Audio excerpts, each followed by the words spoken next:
Ladies and gentlemen, it's finally here. It's been a little bit of a setup with all the vetoing and map picks, and tonight we're ready to get started with our qualifiers for the Rewind 2 LAN coming up in February, featuring teams from all across the world. And yeah, this is where it all starts. This is where we see who's going to be making it into those cushy last spots in the invite qualifier. I am Ro. Joining me tonight is Mela, the big dog himself. How you doing, Mela? Hey, pretty good.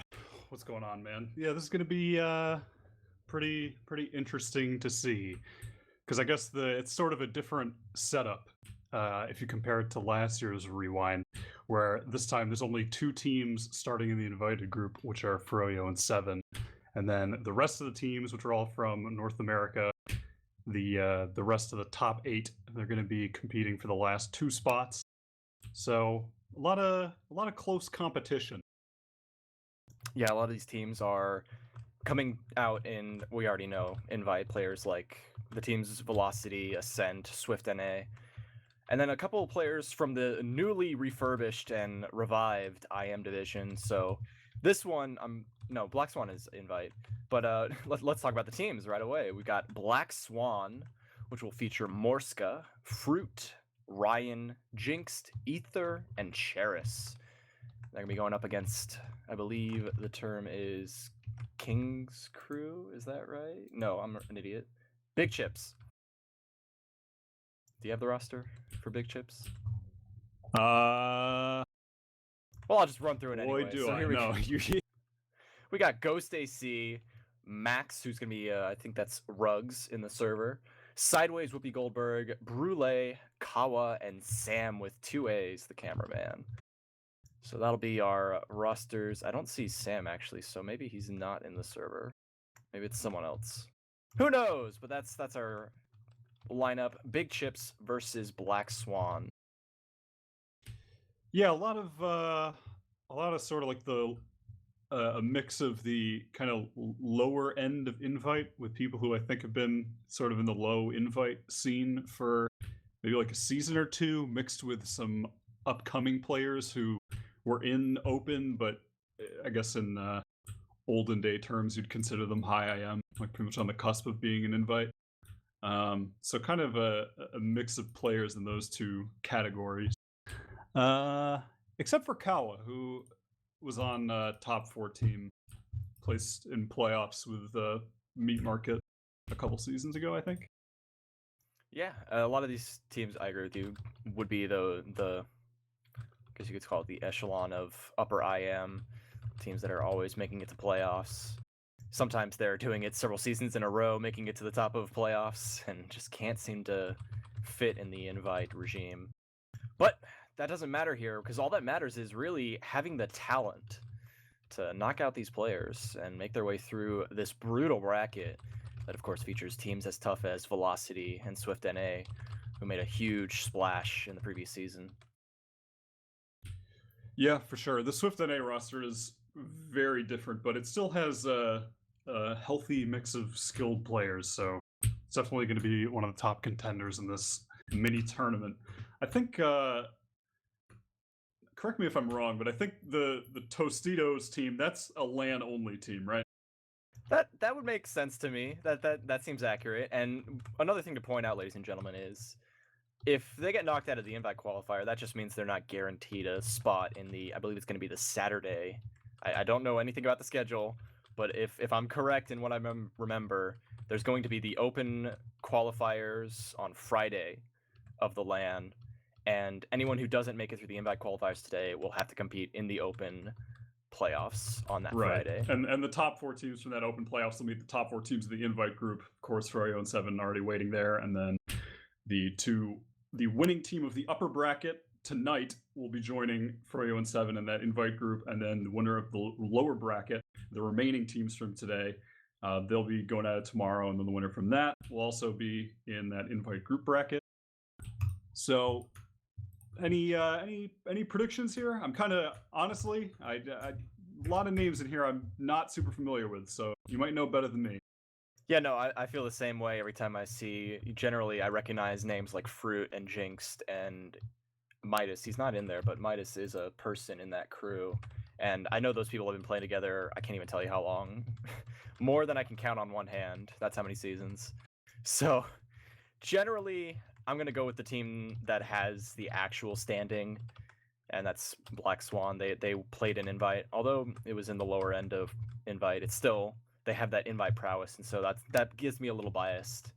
But that also makes sense because that's the team I just talked about, and they have that chemistry, you know, Midas and Jinxed, Ether.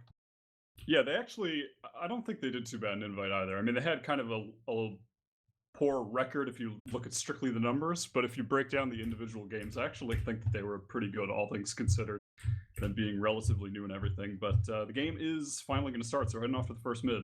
That we are. I got eyes on Ether, the demo man, sporting Max's bunny head. He's going up against Max himself, who's getting a sticky off early, taking a little bit of damage there. Getting eyes on the medic on the right side. Both soldiers are primed on the side of the big chips. Here comes the double bomb right away. Goldberg taken down and beat through that group. Meanwhile, Kala's trying to make something happen here. Falling gets chipped away at by Ryan. There was a little bit of exchange there. I think the medic got taken down there. Brule and Cherish both going down on both sides. Ghost AC trying to sneak his way through this carpet of stickies here. He's going to clear off one before moving back in. He has another teammate, a couple teammates there actually, playing around Swan. Actually, Ghost AC can be walking into the face of Ether. Next, a nice iron bomber pipe, and Jinx is going to be chasing down some players out of the saw room. And there goes the first mid, Black Swan. Both meds going down. It's going to be an even thing going on as we move into this second quarter. Yeah, the Swans had just a well-played passive mid there. The Tostitos opted for the soldier aggression, but the soldiers just didn't shoot at the same targets. So it was kind of tough for the scouts to clean up. They did get the cleanup, but it just came in a bit late. The soldiers were already gone, and the health was in favor of Black at that point because they had just been playing so passive, and their meds stayed alive, and was just dishing out the heals. So just a well-played reactive mid by Black Swan, but I definitely think that if Tostitos keep up that aggression and Black Swan doesn't meet it, that in future mids, the mids could definitely fall down. Right away, we see immediate aggression. They know they have the Uber and they're ready to roll with it. But Jinx 2 kind of just, the team wasn't really sure. It's like, oh, it's kind of close. The Ubers aren't that different. He just pushed in and ended up dying. So we can call that our sack. Here comes the counter sack immediately from sideways. Looking over. Sideways. That's way too many syllables for one name. Goes in for the sack through the window. Did not connect more than a single rocket, so we're gonna be seeing a lot more of this. Do you think? I mean, that was okay from sideways, but that's kind of some resident sleeper gameplay. I reckon. I'd much rather seen a push from Tostitos there. I mean, they had the man down. Like, you're not really gonna get that much better of an opportunity when you're the team holding two. Morski goes in for the bomb, doesn't get anything. And so at this point, I just want to see Tostitos push. I really don't want to see Whoopi Goldberg just go for another sack. That isn't going to work. And right away, he's sitting in the lower area trying to sneak his way, cut across, and he gets juggled a little bit there by the rocket spam for Fruit. Can't quite do anything else. He's just kind of pulling some eyes over. We have Jinx pulling over in the window by the, what's it called, the patio area, not sure what to call that. Near the window, near the drop down. Just getting eyes on things. No one else is moving forward. It's, once again, a full reset.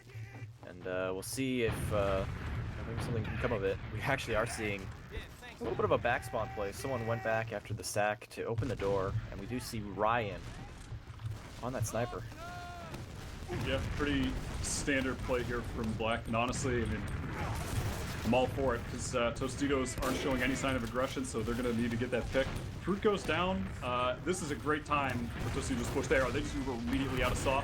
They haven't. Okay, the force does come out, and now they're going to have to be on the retreat. This is a much better Uber from Black Swan, but they're actually not really going to be able to get much of it because Max does a great job just sticking off those saw doors.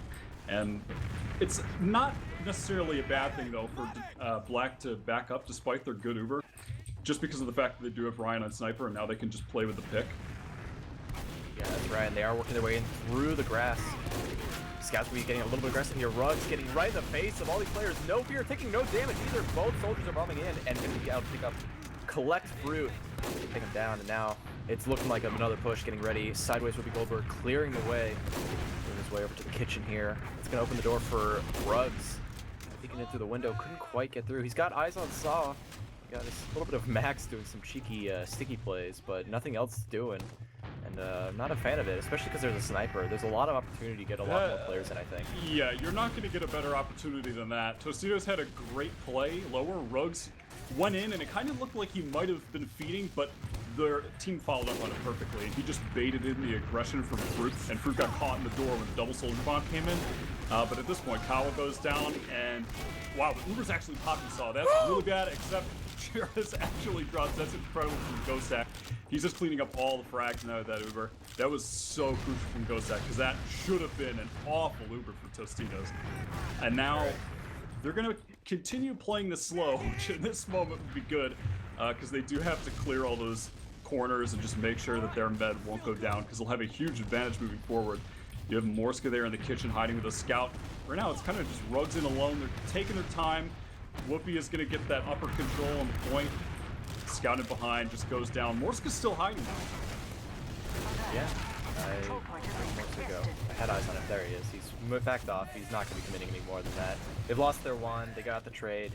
Now they're going to be backing up into second. They still have Ryan on sniper, which is actually, I'm not really sure how it's going to work out here, because you've got a really good angle from way far back in the battlements, but it takes a little bit of effort to just get past the sideline and find yourself in comfort.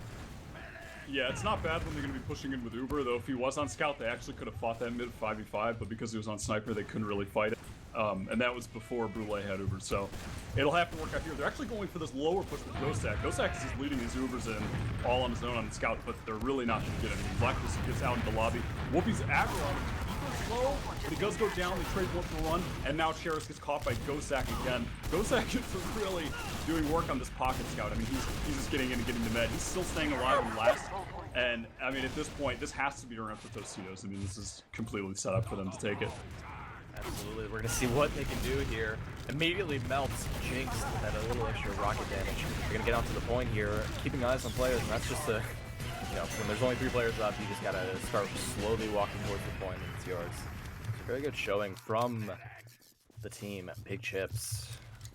Yeah, Big Chips, for my taste, they might have played it a little too methodical on the second point. Just play to the point where it was no longer methodical, it was too passive. But it did end up eventually working, because really Black just didn't make anything work with that sniper. So they'll have to do better with the sniper in the future if that's going to be their plan when they have to take 2. Now we're going to see the passive mid from Black Swan was really strong last time. Kawa immediately jumps up top, trying to get some early damage on the Jinx. Does connect 3 good rockets there. And a denial on the Fruit. Very good sticky there from Max. We're going to be seeing if they can work this towards maybe catching out some players. Ether gets pistoled down by Ghost AC, who still hasn't died, I don't think. He's going to be juking around, does manage to take down Ryan as well. Cheris is backing out with a little help from Morska. They will be able to get to the battlements potentially here, but there's so many players coming in. Demo jumping out, trying to get some extra damage there. Cheris backing up as much as he can. He will be able to get out, and oh no! Almost launched him into his medic, but thankfully Morska was able to pick off sideways. So now we're going to be seeing a huge number of damage. No, it's even on both sides, but they're still pushing. Yeah, they're actually just opting the Uber and left. I'm not a huge fan of this. They do get the trade, but they're going to lose Kawa, and now it looks like Brule is completely caught in. This is actually going horribly wrong for Tostitos, but Gosak is posted up. Looks like he wants to try to get the back cap. He's taking that 1v1. Wow, he does win it. He's winning. I mean, his aim is just on point right now. He's going to kind of just hang around lower and delay as long as possible. If the respawns get up, then Big Chips will have a chance to defend too. But actually, now that Whoopi is, well, Whoopi's still playing somehow. They're doing a great job staying alive, so Big Chips have a chance to come back in here. They're looking to go lower, but Morska is a big flank, and that is too late down. It's played from Morska. I mean, the Big Chips, they had a great mid that time. Their aggression worked because they actually focused targets, and Black just tried to react like they did on the first mid, but because the bombs were so much more effective, the reactive mid didn't work at all. But after that, Big Chips have just been totally throwing it away. And right away, we see a double pincer play with Rugs coming from behind and soft, as well as the big man himself, Whoopi, just going in, or sorry, Kawa went in and did all the damage there. But right now, it's only down to 1 player, 2 players on the mid. The heals are back up. They're going to be pressuring some players out of the Saw. It's only Jinx, Fruit, and I believe Morska. Getting my names mixed up here. We're going to be holding on to second here. It's going to be a kind of a quick recuperation, and then they'll start working their way into second with this small 40 ad.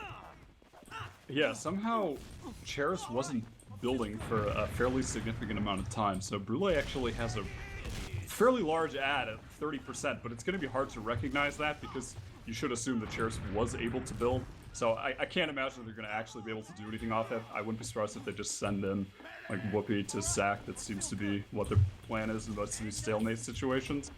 But actually, they are just going to go for it. Ghostak is playing pretty fearlessly, which is impressive to watch at this point. I mean, these are actually getting in so deep. Black really isn't contesting at all. They're all the way up in the lobby. Oh no, Brule drops Ghostak. That is a massive mistake. That could have been a huge situation though, but once again, Big Chips is going to be on the defensive. They're running out, they're getting chased in that saw aggressively. Somehow Brule's still alive, but might just be delaying the inevitable, which is actually a problem. And yeah, she does go down, and now Whoopi's going to go down as well. This is very unfortunate for Big Chips because their mid went perfectly. They fixed all the mistakes that they had on the first one. And because Black just thought, well, our first mid worked, we'll just do the same thing again, it failed completely. But then it all started with Big Chips having that really bad Uber last push. And now, I mean, it's possible they're going to lose the last point unless Kawa gets the pick on Cheris. Does get the force, so that's a huge play from Kawa. But now that they're 2 down, Black can actually just take this in. I mean, this is still a round-winning situation.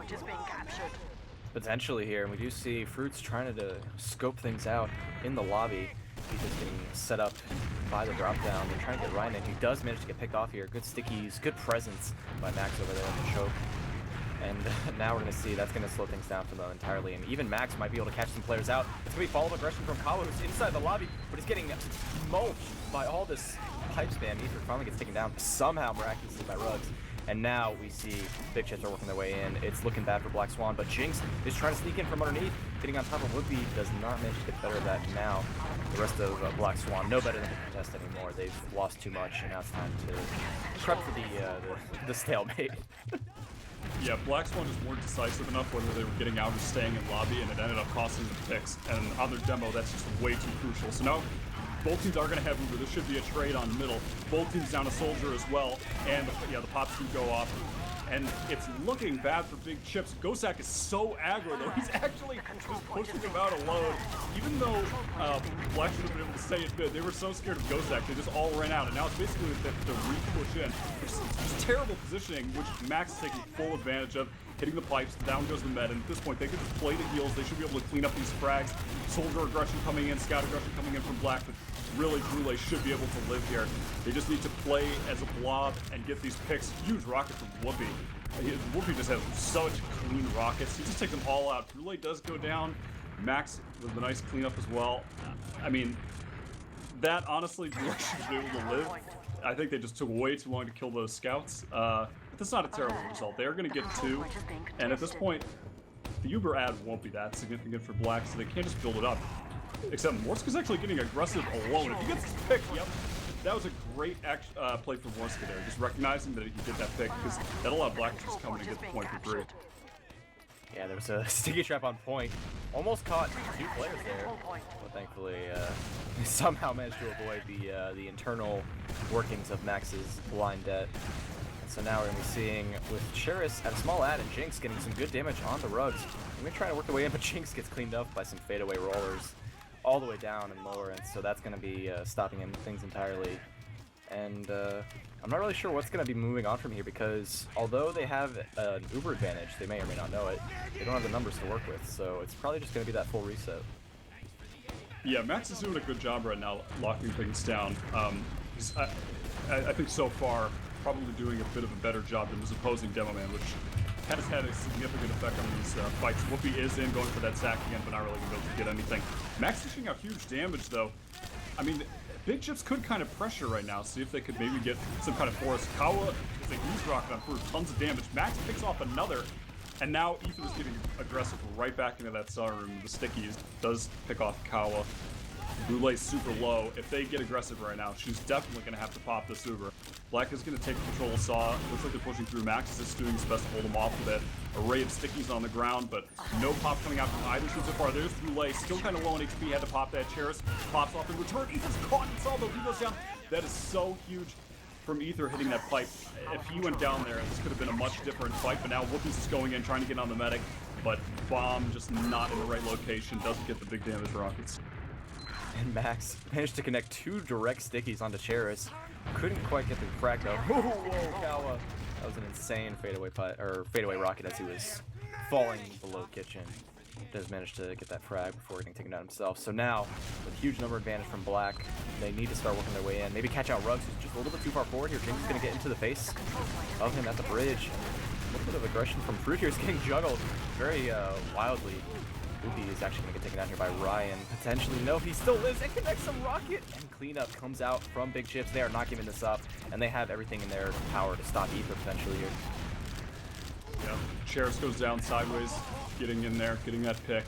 And now Kawa fighting one in their saw does go down. It's just Morska alone. Gonna have to go for the hero play, but Max knows exactly where he is.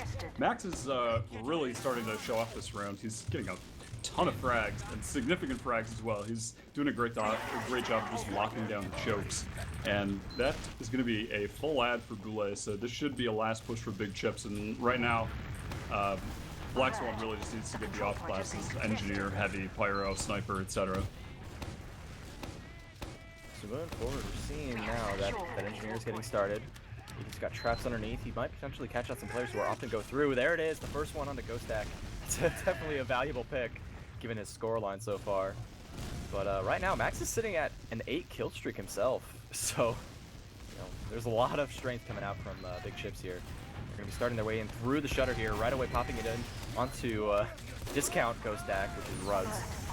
They're going to be able to pick up the sentry gun, but Ruggs get taken down, and now it's pretty much a wild 1v1 with Max versus the Ether. We'll be trading there, and sideways going in for a deep bomb onto Cheris. Does connect the first rocket, but a nice rifle will take it out of the way. And Ryan will clean that up. So now it's actually Ghost Stack on the spy. I totally see this being a back cat. There's no way they can stop this. The control point is Oh no, he waited too long. Control point is being captured.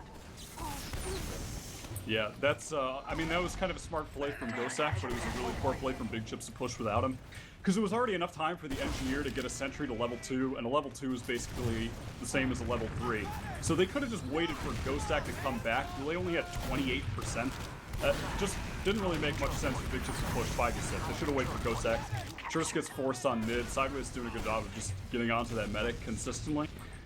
But yeah, Big Chips should have just waited for Ghost Stack to come back up, get an actual 6-on-6 last push. The NG already had the gun up. It doesn't make a difference if they were going 30% faster or slower.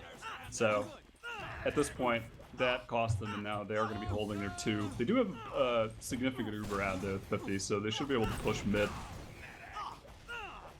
Yeah, right now they're playing a little passive. They're waiting for something. They've got this feeling in the air. But now they've got their 90%. They're getting their buffs out. They're starting to work their way in. They're opting to go heals through Kitchen.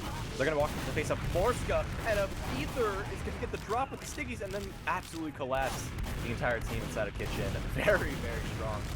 Poor play from the players, not expecting something going on in Kitchen, especially when it takes so long moving across the sight line into the Kitchen area. Yeah, that was just a complete mulch. And now Black Swan have to be able to take this round. I mean, I feel like both teams at this point in this round, they've had so many positions to actually take the round, and then it's been squandered, and more gets this pick now. This has to be a round for Black Swan. They need to tie this up 1-1 right now. They are going to come in lower. Ryan's leading in Uber. NG wasn't able to get the gun up. They're just going to get on point. No one can really stop them. Someone's flying in. But the health for Red is so bad right now. They're all split up. Relay's not really able to get heals on anyone. And the scouts are just fighting over right. Ruggs just get one. They're hitting the pipes though. And yeah, no. Really, just everyone was so spread out. No one could really contest the point. No one was really in position to get healed. They weren't really playing around Brule. So the health just wore down, and eventually the picks came in Black Swan's way because of it, and that was that. So tying up in this first round in our best of 3. There are 3 maps for each round tonight and tomorrow as well. Going into this, we're going to be seeing if they can carry the momentum. Black Swan going to be taking Morska up top, takes an early sticky and can't really continue any further. And now Kawa, proper Kawa, is going to be getting up top. Bombs are coming in from both sides. Who's getting into the face of some scouts, but he's not going to get any more than that. Morska will be able to pick up sideways, so that's going to be the end of that. Black Swan are a little bit backed off and waiting for heals. A lot of presence coming out from Big Chips, but they're giving too much room now for Black Swan, and they have an opportunity to repush here with those proper heals. Kawa gets up top, but he's taking so much damage from Ryan. some other shots here, and now with Morse sitting up top, it's going to be easy farming damage. And now the scouts are going to be pushing forward. Jinx now chasing down Max, trying to pistol him down. Oh, it's so desperate for him. He's going to get in the face. Misses the point blank shot, but he will get cleaned up by Ryan there. Kawa sitting up top above the window and had an opportunity to get on top of a Cheris there, but instead goes for Ryan. Don't know if that's a good just targeting decision there. And now the Ubers are going to exchange. It's looking much better for Black Swan here because Kawa is just trying to desperately hit anything he can. Morska will get picked off though, and it's going to be a quick retaliation frag from Ryan, and there it is. More presence from Black Swan. They're going to be taking the second point. Yeah, Big Chips were just totally outnumbered on that Uber on 2, and they paid the price for it. They're going to be holding their last, and I mean, honestly, Black Swan's coming right now. There's no soldiers. The spam is so minimal. Max is definitely applying the pressure. He's been doing a great job, as I said, blocking those chokes down, and he does manage to hold it off. I mean, it wasn't that much of a task, though, because Black Swan were definitely very passive in that lobby. It didn't look like they really had any confidence with that push, even though there was no soldier spam coming in. Potentially a mistake. I mean, at that point, you could at least send in a soldier, try to get the pick on Brule or something like that. But they don't opt for anything. They just back up. Not a terrible option either. Ubers are even. They can just send in a soldier bomb now. Buff up Morska. Let him try to get that force. It does look like he's going to try to potentially go. He's hiding by the door. Yeah, he goes in, but eats a sticky trap. Down he goes. And Black Swan need to get out of lobby now. Ether gets a pick and return though. Sticky trap under rugs. So both teams kind of unable to do anything at this point. I mean, they're just going to be sitting around waiting for some off classes. Probably a sniper to come out from Black Swan, I'd imagine. Maybe Ryan's going to go back and switch. No, Morska's on spot. And interesting, I mean, at this point, Big Chips, I mean, I guess they're playing just to push out. I wouldn't mind seeing like a sniper or something from them. Actually, and as I say that, Rugs goes spy as well. So, see which spy can make the best play or beat the hardest. Rugs actually was just confirming that there was any off class to begin with, and we do see Morska's trying to play it cool. He's disguised as a friendly sniper, trying to make them think, oh, they have a sniper, but Rugs was on spy, so he knows they have a spy. They're not fooled by it, so now they're going to be pushing very aggressively. His Jinx going in immediately. Max going to connect the rest of the pipe there. But now that's actually opened the door for Morska into position as espionage is getting underway. Sideways does get taken out on the bridge, made his way through the lobby. Didn't get much more than that. Yeah, I thought that Jinx died on purpose, so he would try to entice a push and Morska would be able to just sneak in behind and get the back cap. But then they got a pick, so that didn't really play out. I think that's what he had in mind. Morska's just going to uncloak right in front of Sideways. And see it. That's the demo down. It's a pretty big pick. If he can stay alive, this is a great chance for Black Swan to get it during the chaos, and they are going to be able to. Oh my god, Brule goes down. That is so unfortunate for Big Chips. They're going to have to try to maintain this health throughout the Uber and then somehow get the frags post-Uber, which is a tall task for any team in that situation. It's not going to pan out. That's going to be that. I mean, just the sheer chaos from the Morska spy play was possibly more important than the pick on the demo itself, because that actually ended up with Brule dropping and just a total catastrophe for Big Chips. Yeah, I guarantee you that was definitely a problem of the communications. Oh, there's a spy on point. Oh, they're pushing in right. All these things come together and make it harder for people to react, and all it takes is 2 quick shots at a very well-timed synchronization, and that's the end of the Uber. So now going into this mid, we're going to be seeing Black Swan try to go a little bit early there. Fruit actually gets Goomba stomped there by Kawa, who's now finding himself stuck in midair. Moving some good damage off, and now that's absolute domination here. Another nice little air shot there by Whoopi. It's 1v1 with Ryan against the scout. Ghostak is not afraid though. He can push out. Cheris will be getting out of here with 60%, which is a lot to speak with. But the faster they move, it's going to be harder for Cheris to build up that Uber and defend this last push. Yeah, so far to simplify this game, I think that Big Chips mids are significantly better. Even the mids that Black Swan won, it felt like they shouldn't have won just that single mid. And the rest of the game, the Black Swan has been playing so well, but this Uber is coming in, the heavy goes down immediately, great focus start from Big Chips. I mean, that was a textbook last push.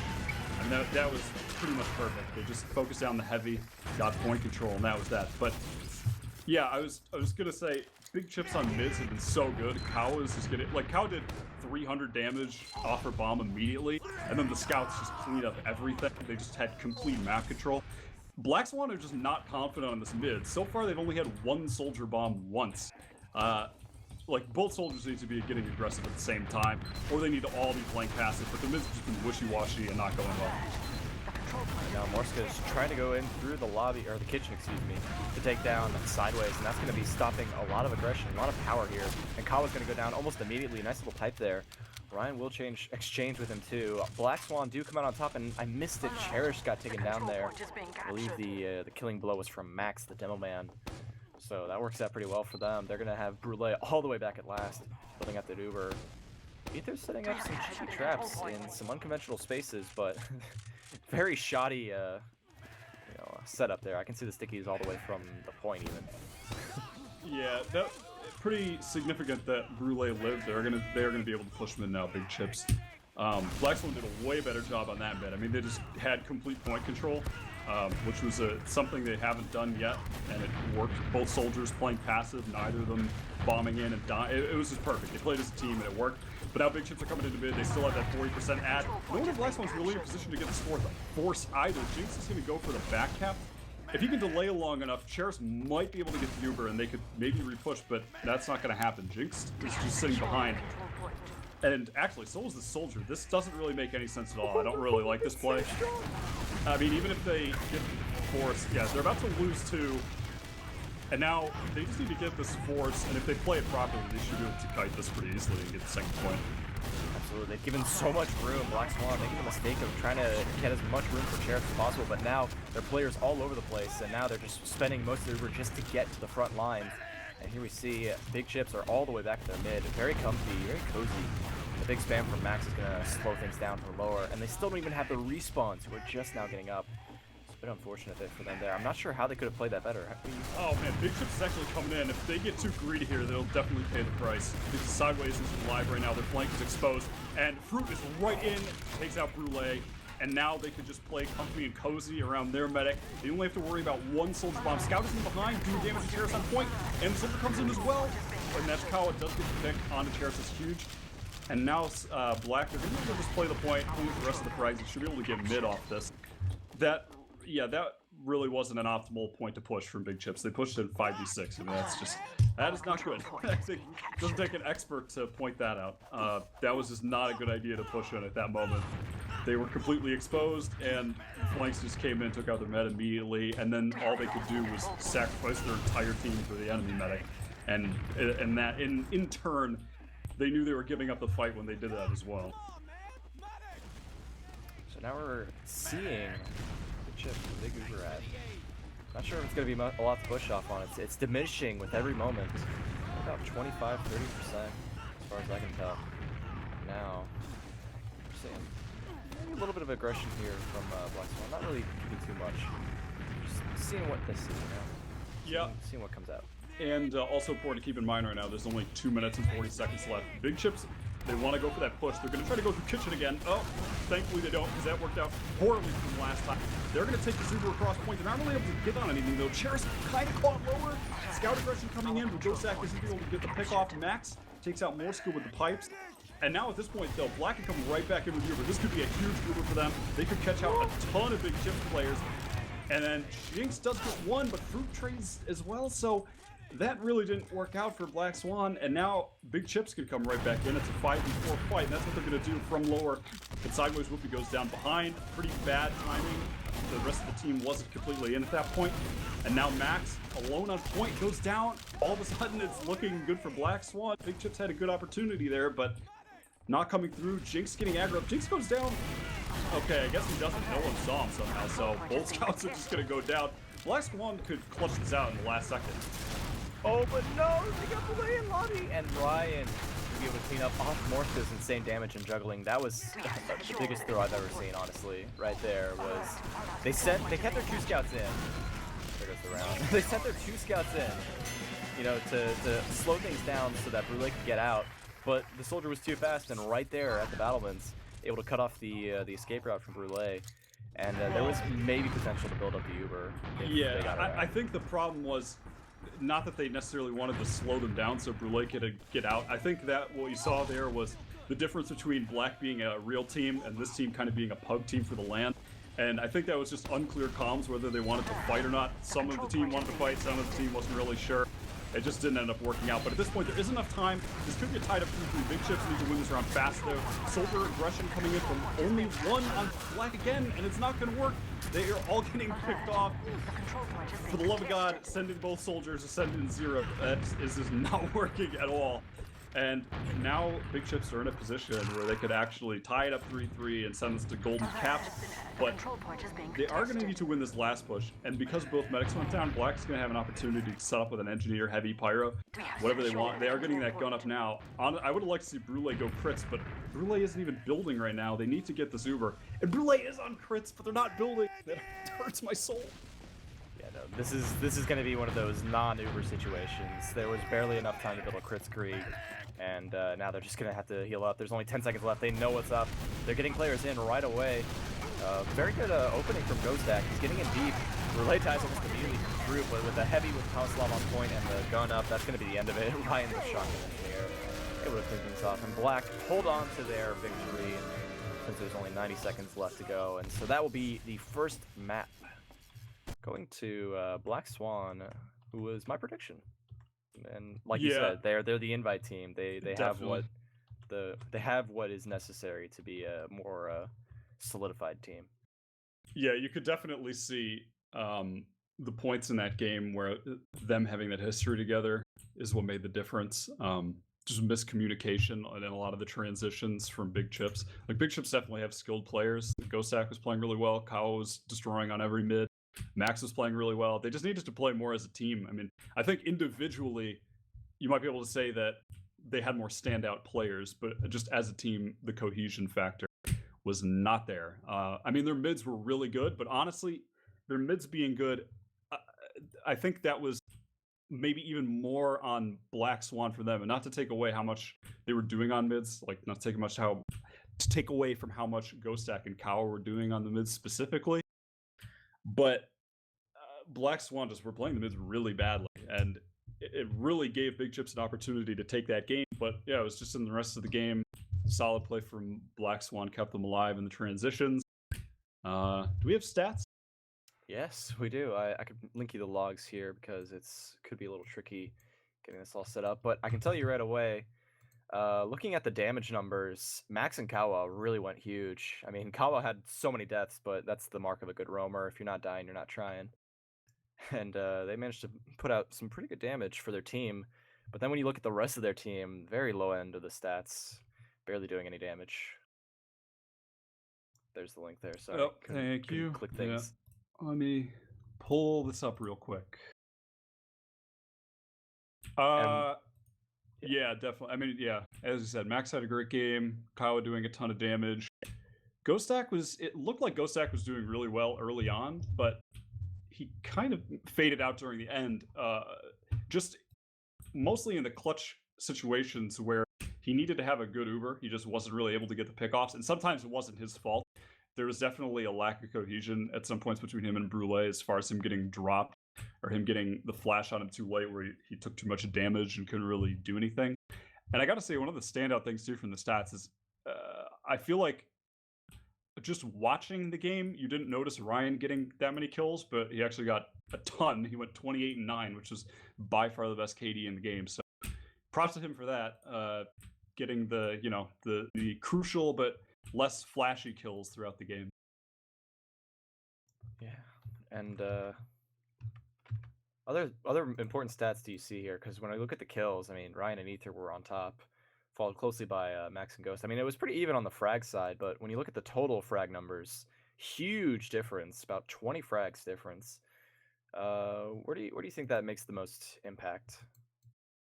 Well, kind of like what I was saying. I mean, every mid and in most of the transition fights that were won by Big Chips, it came down to Max. So I'm not surprised he has tons of damage. And the mid wins mostly came down to every bomb I saw from Kawa was like 3 direct rockets. So I think that's kind of where they got most of their damage. But the cohesion of the team, the focus wasn't there, obviously, because I think with the amount of damage they were putting out, you would expect the scouts to probably have more kills.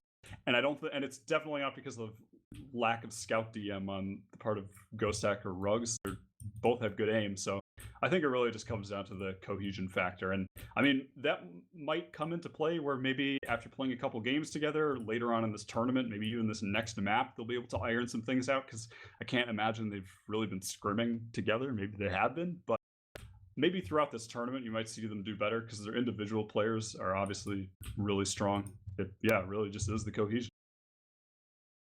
Yeah, and the thing you're talking about with the tournament is this is still they're even let's just say we're getting into our next map here, Sunshine.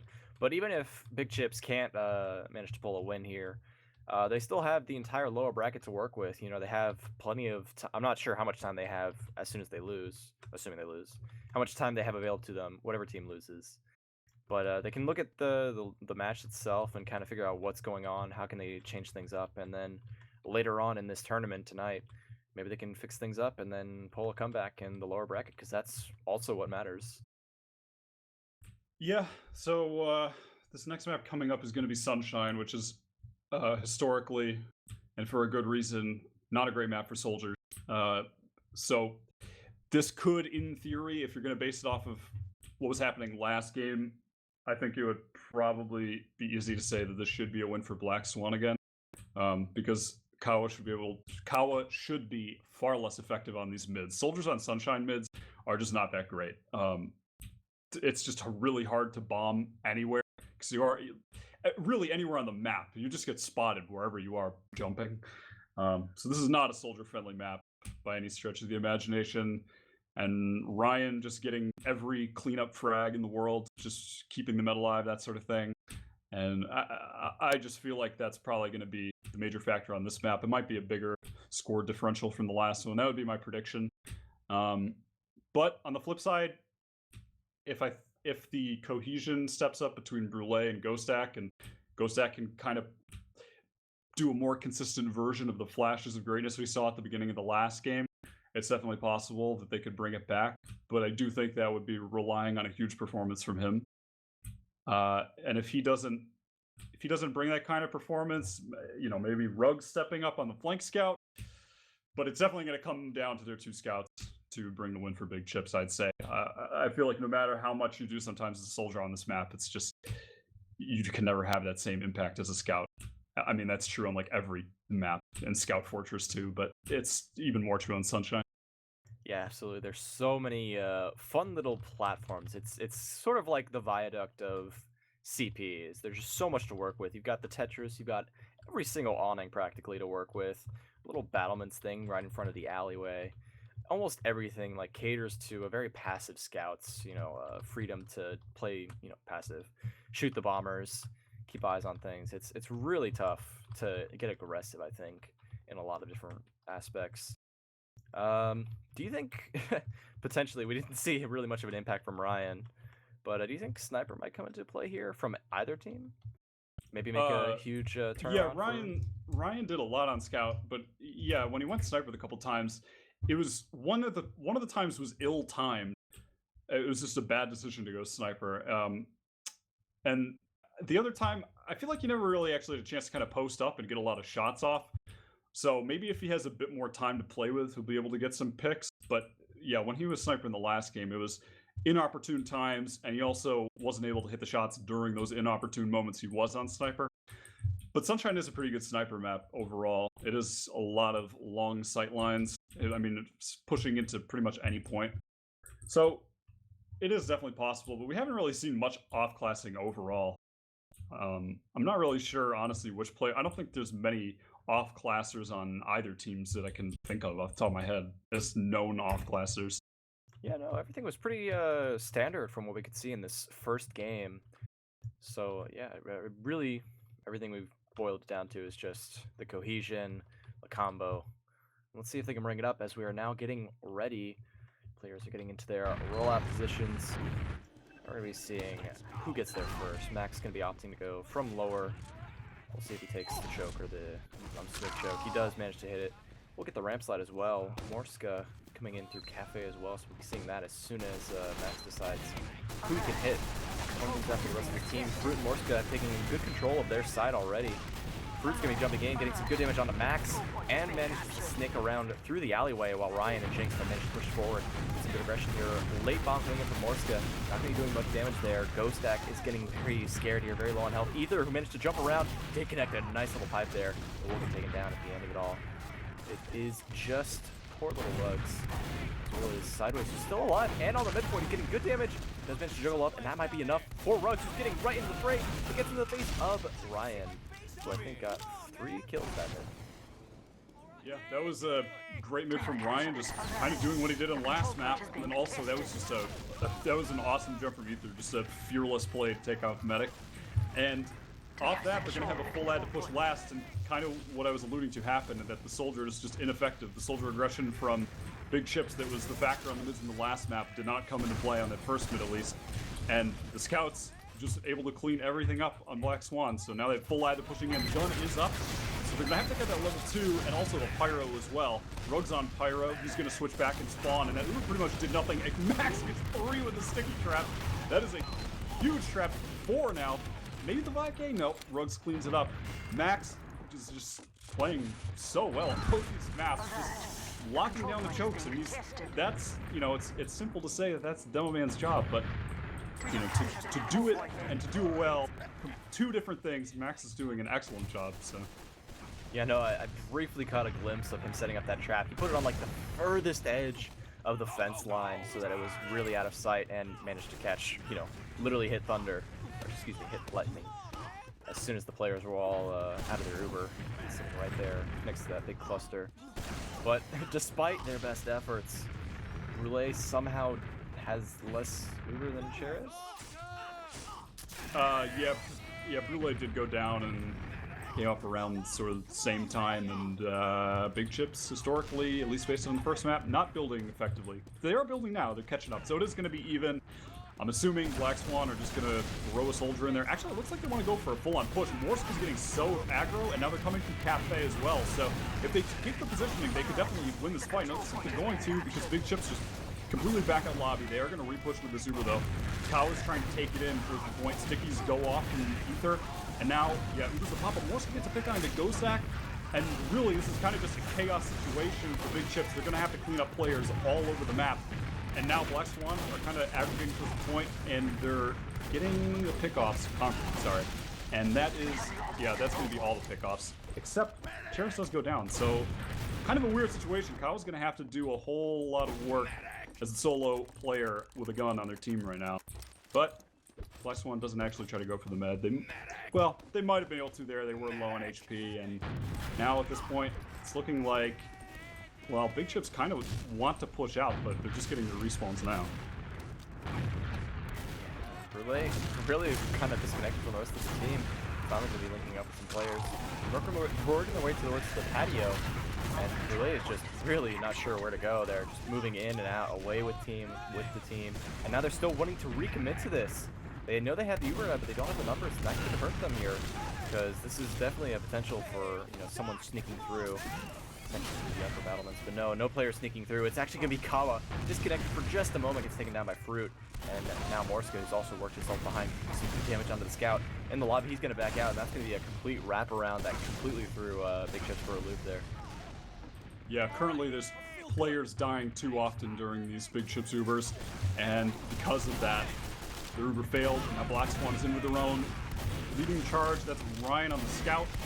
Right now, Big Chips is kind of just completely caught in spawn. Really was just all alone, goes down. You're getting the point time. Ryan gets so much time on it, so all the Big Chips are going to have to commit, but they are going to get the pickoffs. The Soldier, huge damage there on the Black Swan.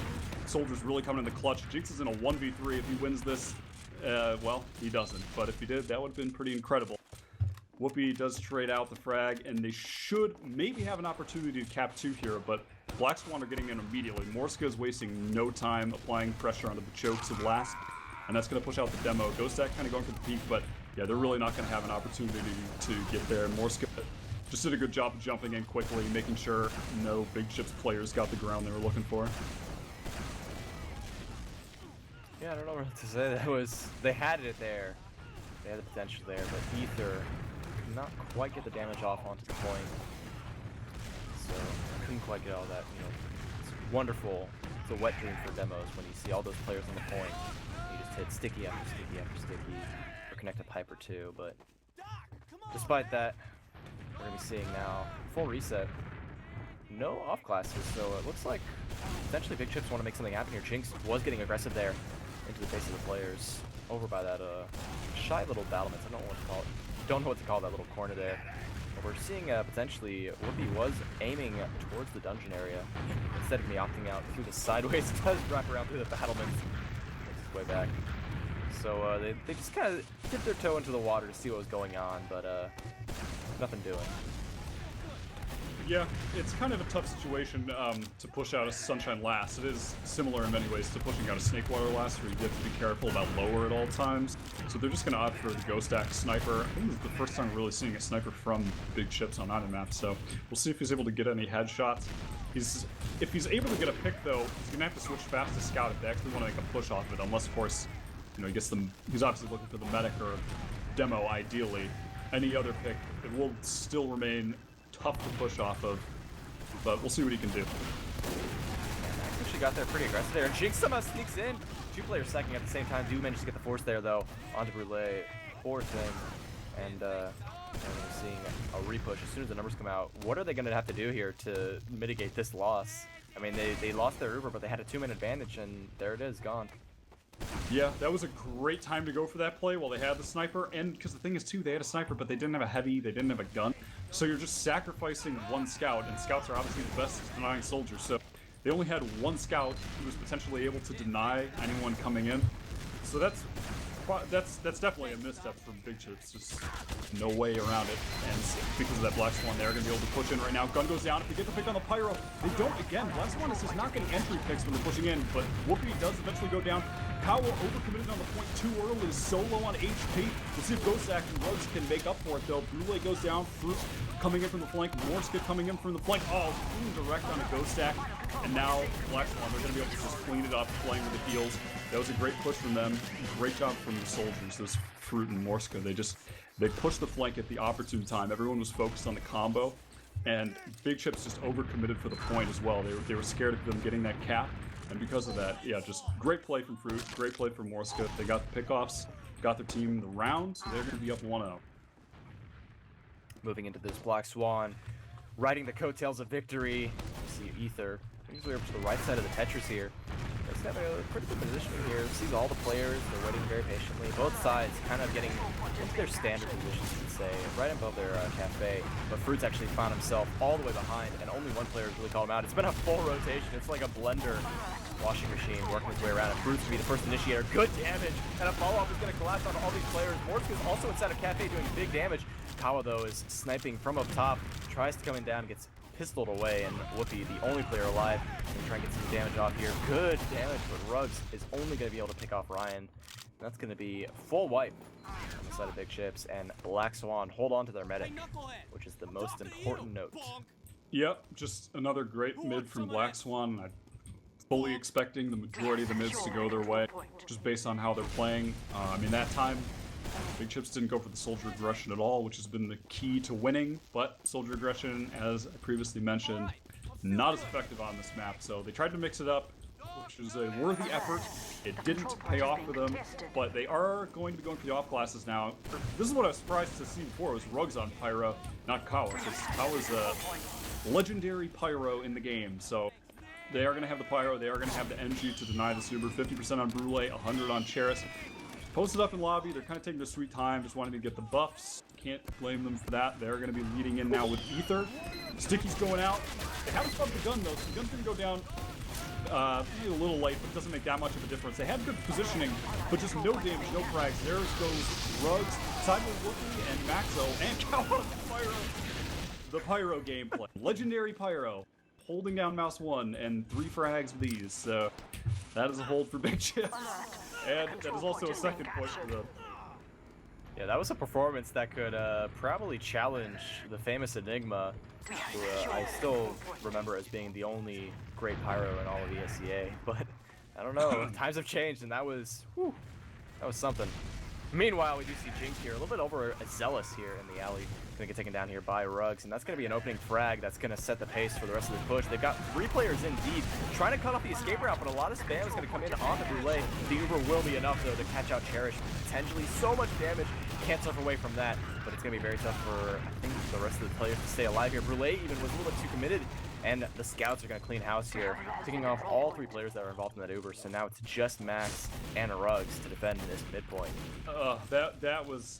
That was painful to watch. That had potential to be an incredible Uber and somehow spiraled out of control and just took a nosedive, and they all died. They had a great aggressive Uber in. They were catching them out of Cafe. The problem was they just overcommitted. They should have just got the pick on a Cheris, even if they lost 2, and then Brûlé could have just ran out with the rest of the team. They could have played passive, wait for the respawns, which would have been closer because they were simultaneously capping midpoint. It just didn't go well, but regardless, pushing into mid here, Fruit, though, on the Brûlé immediately. Morsko and Fruit are doing so well this game. Just all the picks in the world they could ever want. Sideways alone, he's gonna go down. Oh, never mind, doesn't go down because he hits a fat direct under Ryan. And now it's just Cheris. I don't know how on earth Cheris is the only one alive from Black Swan after Morsko and Fruit just demolished the team. But that is the case, apparently. And Cherish, who forgot how to press the 1 key, could have potentially gotten the kill on Max, who's very low on HP. Instead had the minigun out the entire time. Thankfully though, Black Swan will manage to sneak out of their forward spawn, and somehow there wasn't any capping going on. Big Chips now has to contest an entire team that also currently has an Uber advantage, so they're gonna be working their way in here. Big bomb coming in from poor Mr. Kawa. Couldn't do anything else. Big damage though, and Cherish does get taken down there by Max, who did pick his way forward. Left side of the Tetris here, it's even numbers on both sides, but most importantly the heals are on the side of Big Chips here, and Ghost Stack picking off Ryan, Ruggs picking up Fruit. It's looking good for Jinx though, getting in the face of a Pain Train Demo Man, and somehow gets taken down by a nice pipe there. That's the worst feeling when you feel that 110 meat shot because of the Pain Train damage. You're feeling good as a scout, but losing to it just feels bad, man. Yeah, feels bad indeed, and that is a fight win for Big Chips that results in them having an 80% Uber ad, which they're definitely going to be pushing off of. Ryan switches over to the MG. He's getting that gun up as fast as possible. He should be able to get it to level 2 by the time they push. Big Chips just now kind of getting in position in lobby. They're going to get those buffs, and then they're going to go. Going to lead in with Ghost Stack and Max. They pop Uber. Fruit is so close. He could get caught out right now, but he doesn't. He's going to be going down right away. And now no one on point, so time is going to be going for Ghost Stack. Really smart for him to just get right on it. Fruit having to commit. He's going to go down. And now they're going to be able to probably clean up these frags. It's only 3 up for Black Swan. They all go down. That was just well executed by Big Chips. Well executed as well by Ghost Stack. Recognizing no sticks on point. Just able to get that free time. And that just resulted in, everyone from Black Swan having to bomb in. And then they're all taking the same damage. And no longer alive in the game. Yeah, that's one way to, lose the round. Don't be alive. But moving forward, we're seeing now if the rest of Big Chips can do much here. They have that previous round win under the sails. Max taking a little bit of damage though, can do much more than that. Oh, what a nice little air shot on the poor Morska here. He's gonna actually mitigate the fall damage by shooting his feet here. Will get taken down there though by the follow bomb from Kawa.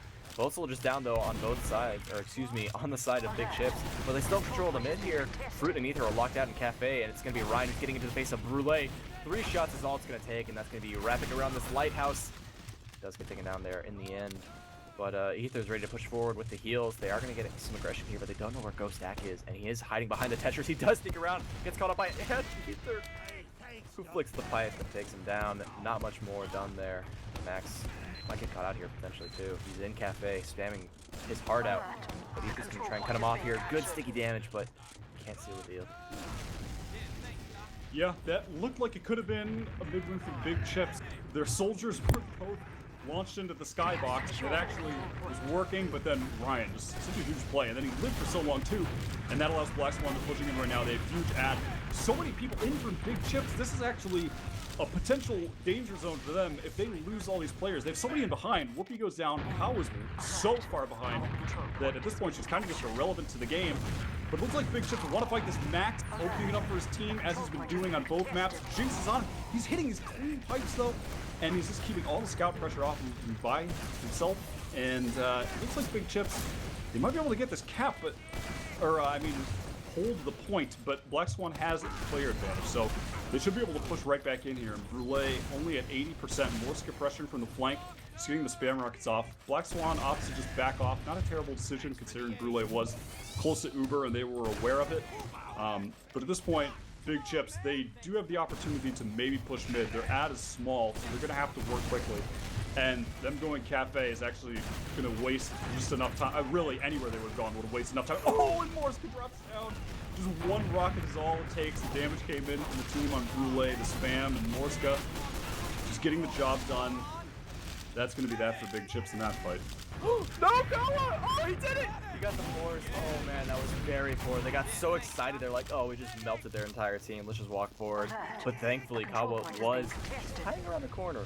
Able to connect 2 good rockets. Cherish, though, will not be dropping today. It was very unfortunate from Brule taking that extra spam just before Morska dropped down on it. But now numbers are even. Numbers are back to even once again with Kawa respawning there. So, I mean, this is now the opportunity for one of the teams to break the cycle. Maybe go an off class that can get a pick here. Yeah, Rugs on the sniper, Kawa on the pyro again after that successful endeavor of Mouse 1 Adventures. And, yeah, I'm assuming at this point, Black Swan, they're just going to get the Uber. Morska is going to just throw his body into the masses, and then Ryan's going to go sniper or something along those lines. Uber gets popped up right away. Ryan gets into the face of some players, takes down Rugs. Oh, with help of Jinx. All these players are getting the frags, and now it's just Brule on the point, and Kawa has disconnected, and Max is almost nowhere to be found. He is now just getting to the fray, and does get taken down there. Very solid timing by Black to push in, grab the frags. Yeah, that push surprised me, and I'm watching from the top-down map view as a spectator, so definitely surprised Big Chips as well. I think I totally caught out. I mean, that was Uber v Uber. They just went in. They just went in. No fear. That's rewarding in the game know, of TF2 apparently. Yeah, it works. Going into this mid fight, we're going to be seeing more aggression from the scouts, kind of weaving their way in through the lower part of the map. But Max gets melted by a couple of coordinated rockets. A little bit of chip shot from Ryan. Big bomb in from sideways. He is on top of the lighthouse, the bell tower, if you will. They're going to pick up Morska there, and Ryan, who picked up his 3rd kill, I think, for this mid-fight, is starting to work his way forward there. Going to be chasing down. Kawa tries to get an arrow. Is going to connect with the arrow. And that guy here gets inside the lighthouse safety, but can't stay alive for much longer, and he will clean that up with a clean sticky. And now we're going to see maybe Max is getting a little bit too aggressive here. To the shutter there. Does just back off, though, and not much more can come of it. They're going to be having their Uber, though, so we'll see how things pan out. Yeah. Important to note at this point as well, 4-0 for mids to the side of Black Swan. I mean, they're just taking all the mids on the backs of their scouts, playing extremely well. Max is posted up in lobby. He has the aggro traps going right now. He's just trying to bait in a soldier bomb, but he actually deaths. So, not going to happen. He just gets all the way out of there. Kawa goes down right away, and Whoopi's actually on Spy, which is not good because the push is coming in right now. He's going to need to switch or get the pick immediately. Actually, he might go. Oh, he beats! Oh, no. Well, that is catastrophic for the hopes and dreams of this team in this map, because they're now down 3 players and down a full Uber, and Black Swan are going to be able to push this. I mean, they could have really just pushed that, but they're going to wait for their spawns, which is not a terrible decision, but it does allow Rugs to come back up on the engine and get the gun up. I mean, they could have just gone right away, but they are going to go now. Kawa back on the Pyro, that's Uber coming in. On through Soldier versus Pyro, not optimal, but Kawa does go down, so that's 1 pick. The gun is still up level 2, though.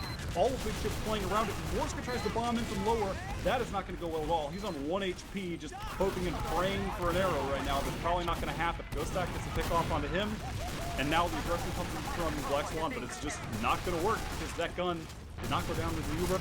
Despite Kawa dying, stay left so long, but Ethan might be able to clean that. He's picked up, he hits the first one. Oh my god, this is the second fight. If he gets his picks, Kawa flying another pressure up. The detonator jump! He actually snaked his way onto the point and cleaned house. That was absolutely well timed. Every single second counts there. And what an absolute clutch by Kawa. Nothing more can be done. It's all the respawns of Black are just getting into the alleyway. inside of the lighthouse and the lobby room. Sideways is now actually peeking forward a little bit aggressive here. He's going to be finding some room here through the dungeon, clearing things out for the rest of his team. Max doing another one of those traps, trying to bait players in, and Ryan will be the first frag in that attempt. So that's going to open the door for Whoopi Goldberg to start moving his way. Morska's going last, actually... though. Morska's on the point. The combo's coming back, though. Max recognizes right away. Morska's just going to slide out of it. He's just going to slide out of it. And actually gets the pick onto Ruggs, too. Ruggs chasing with no hit points. Not recommended. Can Kawa save this on Pyro for the third time? It's possible. They are going to make that switch from the top left with Black Swan. Heels just getting there. And Ether is just a fearless demo, man. That was okay. Just kind of walked onto the point. I thought he missed it for a second. Like, he went kind of half AFK as he tiptoed over the line to start the capture zone, and thankfully he did manage to get it. And so, very chaotic entire round there going on, but Black Swan managed to clutch it out. Now we're going to a new mid, maybe. Yeah, I'm really at this point, I'm, hoping and praying for Big Chips that they can maybe win a mid fight. They got to switch something up, or someone needs to go huge for the individual play. Jinx is so aggro. It's always fruit. All the timing is so good. The stick is coming in from Ether too. Oh, the combo just gets totally wrecked.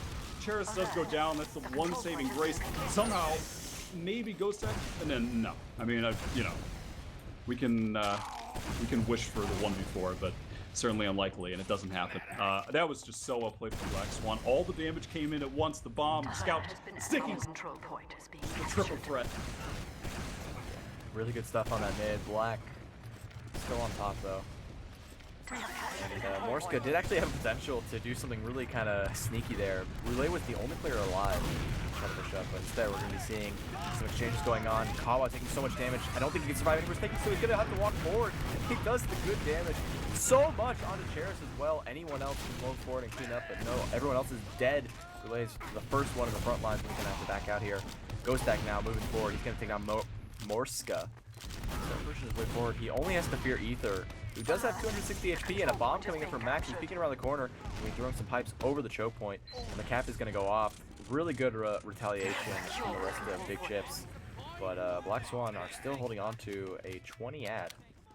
Yeah, I think one of the most interesting factors in this game so far is the difference in demos. Max just being that kind of consistent demo locking up chokes, and Ether just fearless aggression. Morska with the bomb in, though. Brute trying to come in too, just getting denied.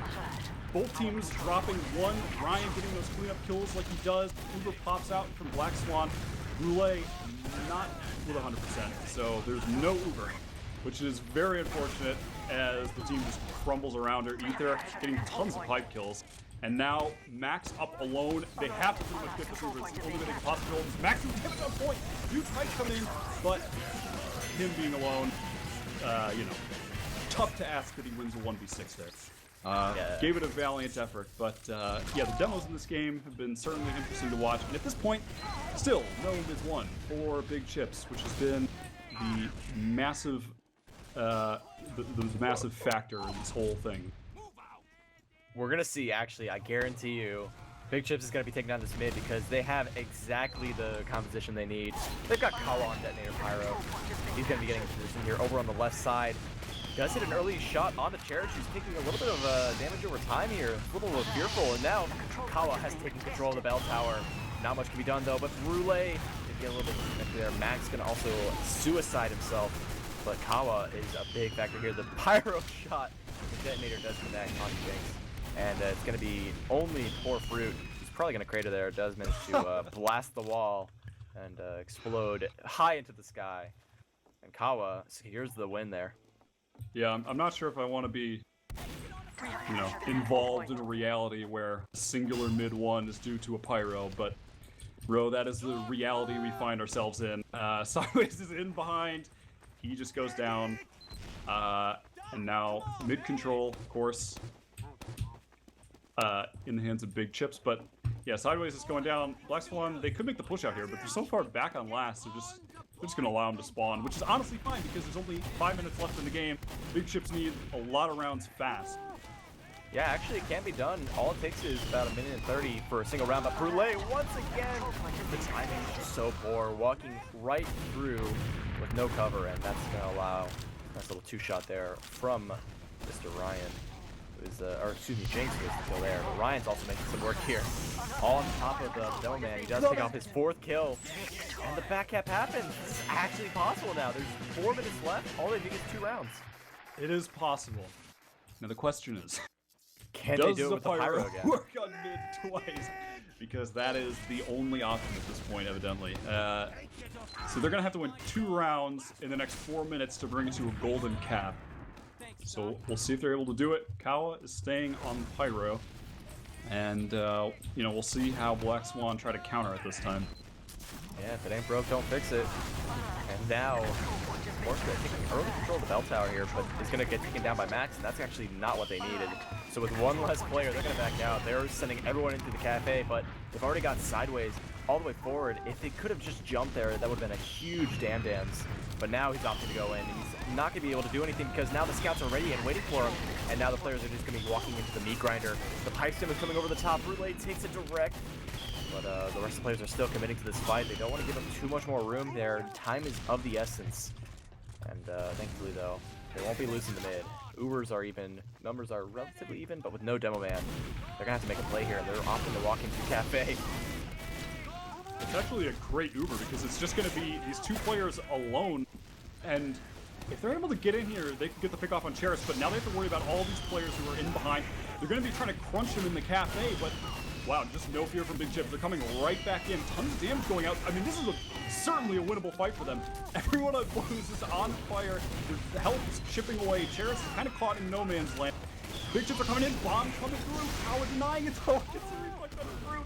And Jinx, that's not a good time to die. He came in too late to help Fruit with anything, so he kind of just ended up throwing his life away for nothing, and Big Chips are going to be able to push last. 6v4, no Ubers involved. They're coming in top right. Morski comes back up on the heavy, but no 6 on point. Bozak is getting the cap time. Kawa point. This is possible. Ro, this is possible. It's unfortunate to watch, but it's also, you know, it's beautiful to watch. It's amazing to watch. We're talking about the comeback of the century, or at least the year. As we push forward, we're seeing once again Kawa is on that Pyro. Like I said, if it ain't broke, don't fix it. We're going to see if they have what it takes to counter it. Ether, very quick to the mid, is going to be getting there very early. Getting some early damage on the Max. He's going to be waiting patiently for that arrow right out the gate. Kawa is getting into position here, throwing some detonator shots. Fruit's going to be initiating with the bomb, and Morse is going to be following in, but the Flames are locking on the target.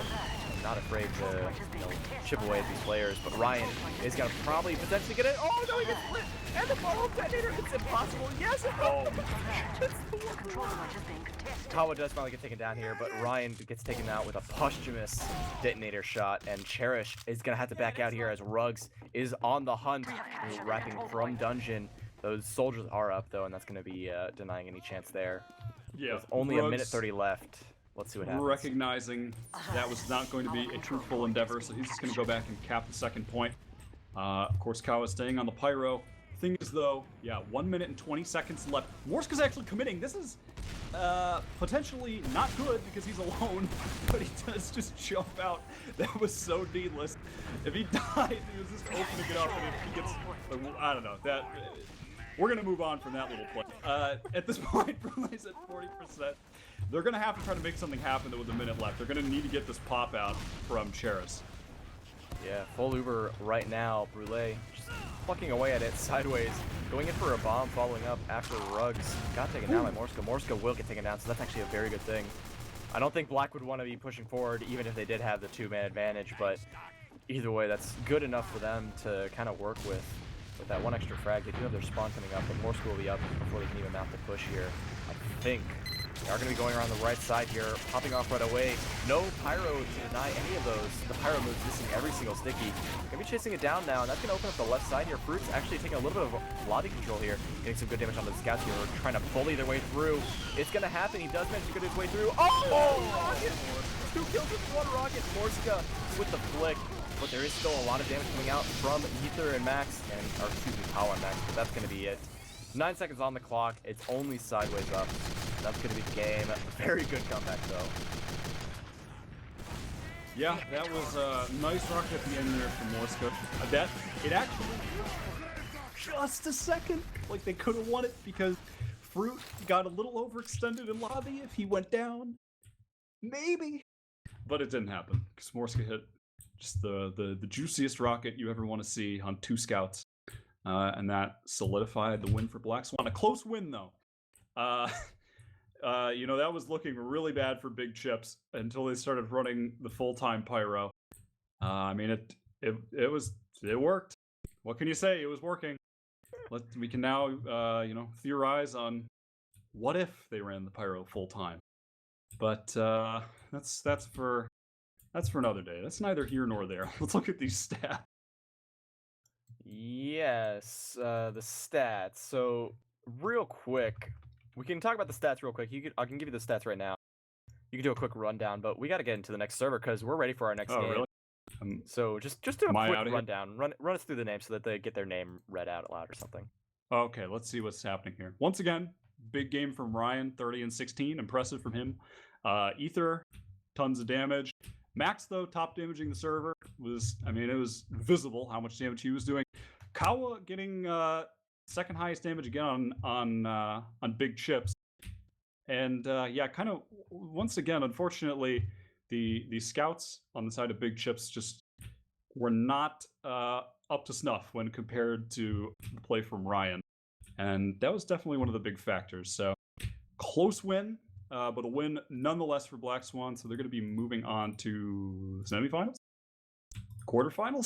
Something like The finals? that. It's going to be Swift versus Ascent. Did they win Rewind? Is Is that it the over? finals?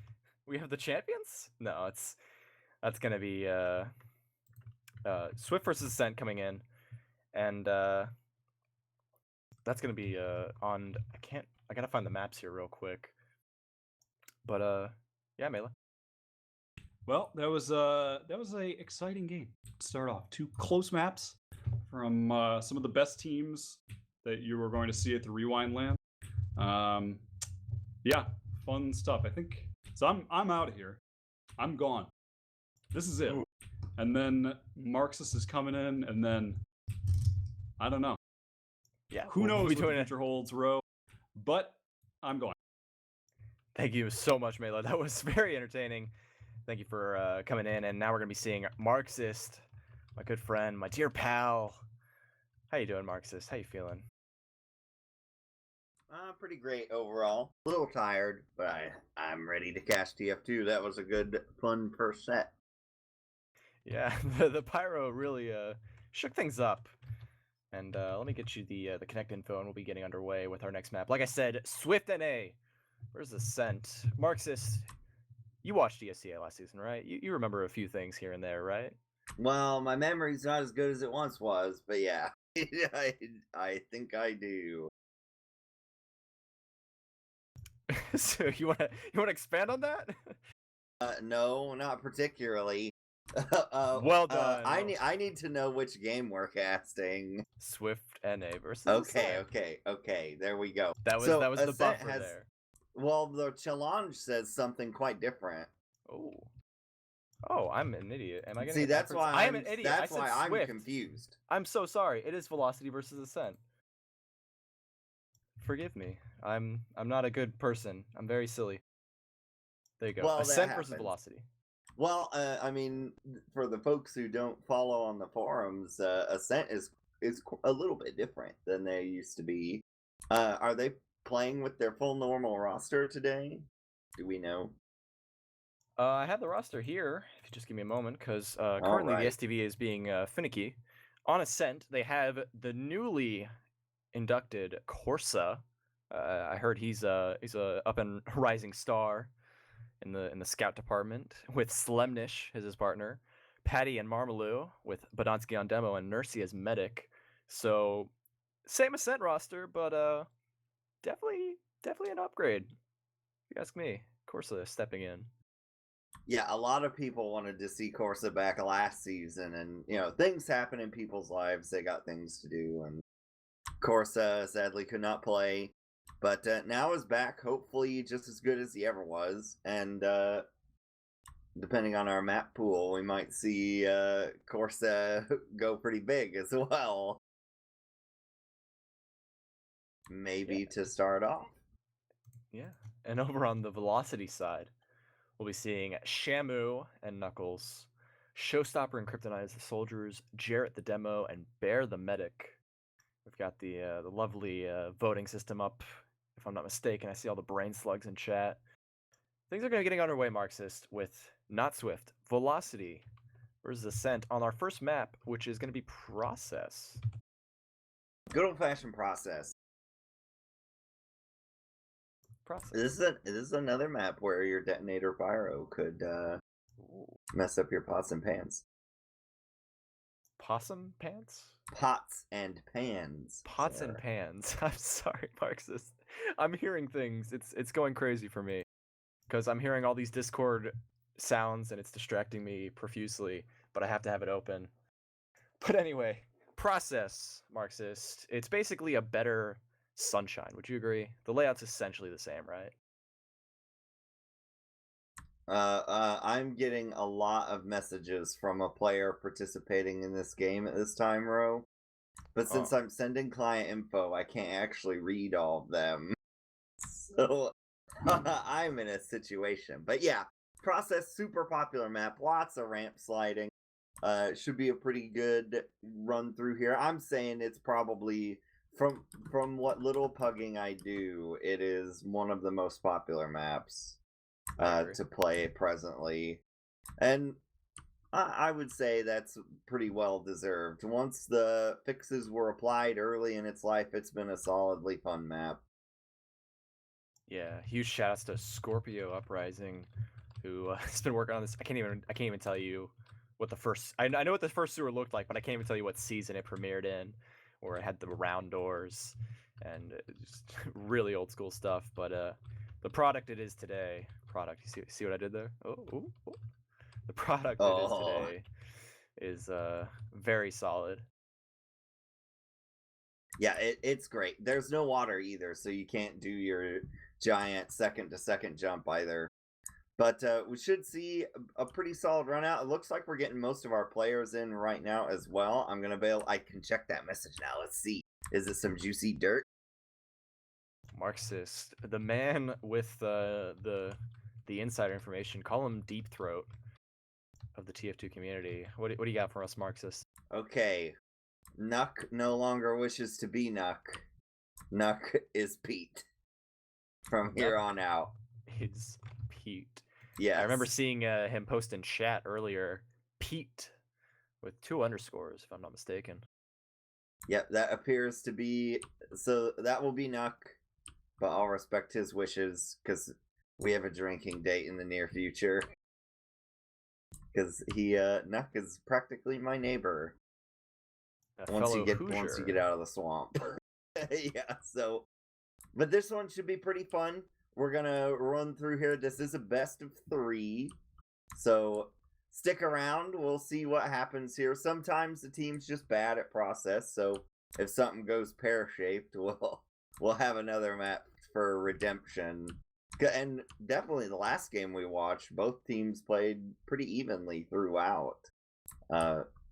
Sunshine was a little lopsided at first until Kawa decided to ascend to godhood and just play Pyro for the rest of the game. So we'll see what breaks out here.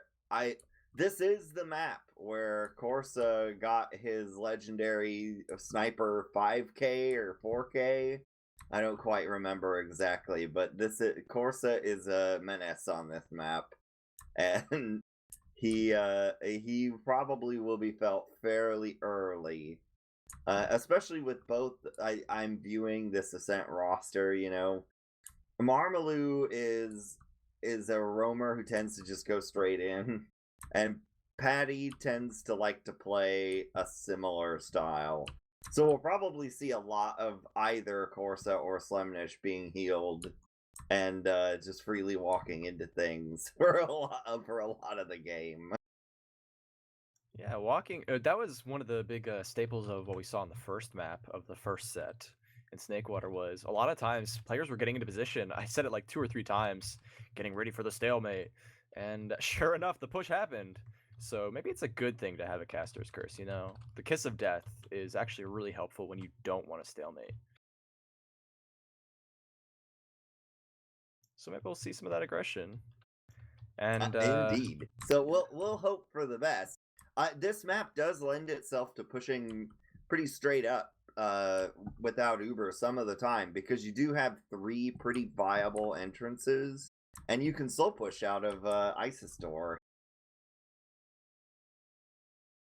yeah, ISIS store. Some call it Al Qaeda. We'll just call it that awkward area outside the sewer. I heard some ready up blips going underway, and I don't know if players have readied up. But yeah, in case you've just joined us for the first time and aren't sure what's going on, fret no more, because here's the breakdown. We're into the early to middle stages of this invite qualifier for the Rewind LAN. That's going to be coming up in February. We're actually almost exactly a month away to the date, February 16th. I think that's a Friday. We'll be seeing an open qualifiers in San Antonio at the eSports Arena, where players are going to be competing for a spot in this the actual official Rewind LAN tournament, which already features 2 invited teams, Freotech as well as 7 from Europe, the only international team so far, as I can tell. And the winners of this qualifier today and tomorrow, it's going to be going off tomorrow too. We're not going to do them all tonight. It's physically impossible for everyone. We'll be going about halfway through the tournament, and then tomorrow we'll be seeing most of the I think it's going to be the semi-finals for the lower bracket, and then the finals for the lower bracket. So the winner of the upper bracket finals today will be given that 3rd spot for the invite qualifier, and the winner of the lower bracket finals tomorrow will be taking that last slot, and everyone else will have to fight their way through the open qualifier at the beginning of the Rewind Land in February. Yeah, and you never know who's going to show up. So yes, and it's going to be played in a pretty populous area, so there's a lot of folks who maybe aren't making a big deal out of their attendance so far, because that could be pretty interesting depending on who decides to come. So there will be a lot of players going.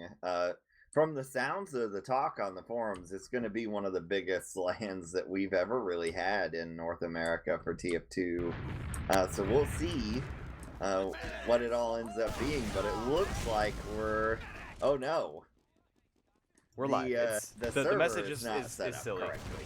Okay, so baiting us. it's just doing its thing. Meanwhile, Vodonsky can be taking an early surf away from Showstoppers and picking out immediately. The rest of the players are going to try and come in. Kryptonite, very fast, very hard. Does get immediately demolished by Slumnish here. Pete going in deep. He'll stop Marmalade from doing any further harm to the rest of Velocity. They're going to start backing their way out, but Shamu is also not really afraid of anything. He's still in the face of all these players. He knows he has Jarrett right behind him, and it's basically even call it an ulti trio right now, as the demo spam's coming in hard. Can't pick their targets, and Corsa is going to get taken down here. Badonsky, though, not going to be able to get much more. He's trying to get some damage onto, I believe that's Bear, as the Crunch. Very awkward name there. And Kryptonite will get taken down with a nice little pipe there. He respawned only to die immediately. Feels bad, but nothing more doing. It's Ascent going to be holding on to their first mid win of this best of 3. That was a pretty well played mid overall for both teams. Kryptonite's decision to bomb in there while his team was backed up was a little baffling, but it still turned out all right for him in the end. I did really like Ascent's move to back out. They did have the point pretty capped though, so I'm surprised they just let it go and didn't use their Uber to force that situation. But things happen. They're deciding to take this one tactically. They do have 28 minutes. So, oh, and there goes Nuck, actually is the one that kills Corsa with the sniper. Who? And that could open up this second push. I'm sorry, who did you say got the sniper? Pete was the player who got the sniper. Now the Uber is going in. We're seeing a very aggressive play from the scout, just pistoling away. It's going to be Shamu. The Ubers have faded away, and Nursey's in just the worst position. Takes 2 rockets immediately from Showstopper, and that's going to be absolutely detrimental to the rest of the team. We're seeing Marmalou going for a desperate play. Jungles Mr. Bear in the air, and it's going to be... Oh! That rocket! As he falls to oblivion That was insane from Marmalou as he got the kill and then immediately died from the fadeaway shot. That's gonna be a full wipe on the side of Velocity. I'm getting my things messed up because the only player with an Ascent tag is Showstopper. But Velocity is the red team, Ascent is the blue team, and Ascent have resecured the midpoint. Indeed. They did not deny a ton of spawns, but they did get a few. But strangely enough, we see some aggression out of Velocity. Maybe they didn't know that they had a kryptonite that was at spawn, true spawn. But now the soul push is coming in here. But Marmalou's going to get damaged pretty badly right out of the gate. Showstopper will go down in exchange, however. And now we're basically back to this spam fight here. Who's going to end up taking the unlucky pipe or the... Oh, there it goes. Patty's going to be the one that dies to Pete. And now they're going to go in with the Uber. Their scout has almost no health in the Uber. That was Corsa. Is going to manage to get Jarrett, and importantly, the med goes down. So all they have to do is weather this storm now, and they can just come back because their player's health comes back. Yeah, usually it regenerates with the help of other teammates. So now we're going to be seeing the rest of Ascent. It's really hard to get a grasp on who's what with all these really messed up names. I've got it locked down, I think. Ascent is on the blue. And they've got their own ownership of the second point. They've got the big ad to work with, but Pete is looking to take away that advantage. With a simple snipe, he could potentially grab out Slum Shear. He's getting very aggressive here in the lobby, poking and prodding, seeing things out for the rest of the team. Ascent now getting into position over on the shutter side, pushing in through the one. They're going to be walking in now, immediately popping off, not worrying about any stickies here. Trying to chase players down. So much damage onto Baron. Oh my goodness, the soldier Patty got locked in a corner. The corner of shame. You can see the dunce cap from way down here. And he does get taken down here. Uber is still open for Mr. Bear, and he's going to be able to stay alive. The rest of the players collapsing in the lobby, and that's going to be a full wipe for Ascent. Yeah, that was just a poor push from Ascent. When you have that large Uber advantage, they did a lot of standing around on second, just building their advantage, and not actually looking at what was at last. And so they pushed in through the worst possible door for that sentry, and then jumped at it not knowing that it was there, and pretty much killed. Well, there's the Slimer snipe. So that's a solid. We've had 2 sniper frags so far, and they were basically out of the blue. So here we go. I think that's going to call in some aggression. But no, they're going to counter it. Kryptonite's going to bomb in after Patty, and they're in with the Uber. They do have advantage, so I think they're trying to chase him out. They're sending Pete in, but no hurt players are going to be close enough to pursue that as he gets juggled away. So they will grab this. And we're in this situation now where they could try to leapfrog, but that's a little scary, but it looks like they want to. A lot of attention in the lobby area is going to slow this down. We do see an ornament flies across the way. There are stickies all above it. The force does come off. They're ready to push in. And Bear is nowhere in sight. Oh, but they actually managed to not push back far enough. He gets taken down here. But Shamu, as well as Jared, are going to be doing a very good job of keeping the players at bay at the choke point here. And nothing else can come through. But actually, someone tries to sneak in. It's Corsa. He's very aggressive. Takes a lot of damage, though. And a follow-up from the soldier model is going to be able to take down Bear. So no Uber to work with now, no heals. We're going to see how they can counteract this. Looks like Velocity are going to have to try and back out here. They don't have anyone in a really good position to sack for Mercy. Mercy will manage to maintain the super advantage. Yeah, not only did they dry push in there, but they ended up taking out Bear. That swings this whole set completely in Ascent's favor. Because now they can push into this either freely or with Uber advantage. There is a sniper in Showstopper out here somewhere, but he's just going to die. So that pretty much is threat dealt with.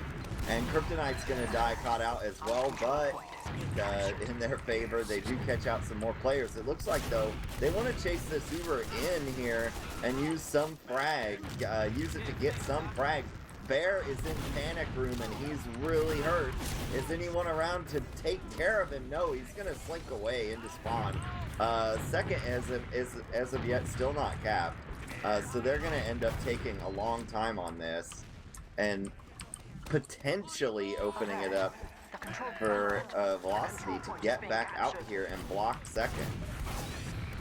You see Pete leading the charge here on the right side. And he's scaring some players out. Throws an ornament through the choke. And Eber actually gets forced off by Mr. Marmalou, who's now making his way over to the lobby. And with Badonski grabbing a frag onto Showstopper, it looks like a really good opportunity for Ascent to start pushing their way back in. Marmalou is still causing a lot of trouble here in the back lobby, and so that's not an escape route available to Velocity. And a big bomb from Mr. Patty's going to be able to catch out some players. It's going to be a full collapse. It's a wipe, and they don't even have a second. Yeah, that was just... there was confused comms there over on Velocity. As soon as that player gets behind you, you need to make a snap decision about whether or not you're going to deal with that player behind or ignore them. And instead they just stood there and didn't do anything, and their whole team died as a result. You've got... even if it's the wrong decision, you've got to do something. You can't just pretend it didn't happen. And so now we're going to be moving into our next round. Ascent with an early lead, of course. You know, first round win. That's definitely an early lead, right? We'll be seeing fast Showstopper on the right side of the crates here. He's ready for Kryptonite. He's getting ready for that bomb. He's going to be jumping off this billboard. Kind of a little weak bomb. Doesn't really connect with anything. And Showstopper's going to go down as well, while the rest of the team from Ascent is going to be pushing forward this left side, taking control of the sewers and cutting off the choke point here. Meanwhile, we're going to see Pete couldn't stay alive there. Kryptonite will be able to shoot nice rockets on the Slemish. And Nursey is all alone on top of the crates. Can't do any other damage though. And actually a nice little play from Badonski. He's going to catch out the escaping medic Bear. And then a follow-up frag onto Kryptonite will secure them the second midpoint. Yeah, that was a really interesting mid-play where they bombed someone into Little Rock, which onto the little pill bottle. And that caused a whole lot of Velocity to swarm into that area and ended up giving Corsa and Slemish height advantage, and Nursey climbed up there with them. And once two scouts are up there and no one else, Pete's gonna die off to the side. That was really, I mean, he was trying to hide to do some kind of force play, and nothing doing. So now we're gonna watch Ascent come in here with full Uber advantage against the level 2 from Shamu. It's already dead. Bit unfortunate. Patty demolishing everything he works hard for. Kryptonite will avenge his friend, pick down the frag. And there's Nursey with the Uber soft play. Going for a double. Can't connect it though, but Pete has responded. Oh! What a nice little fadeaway flick.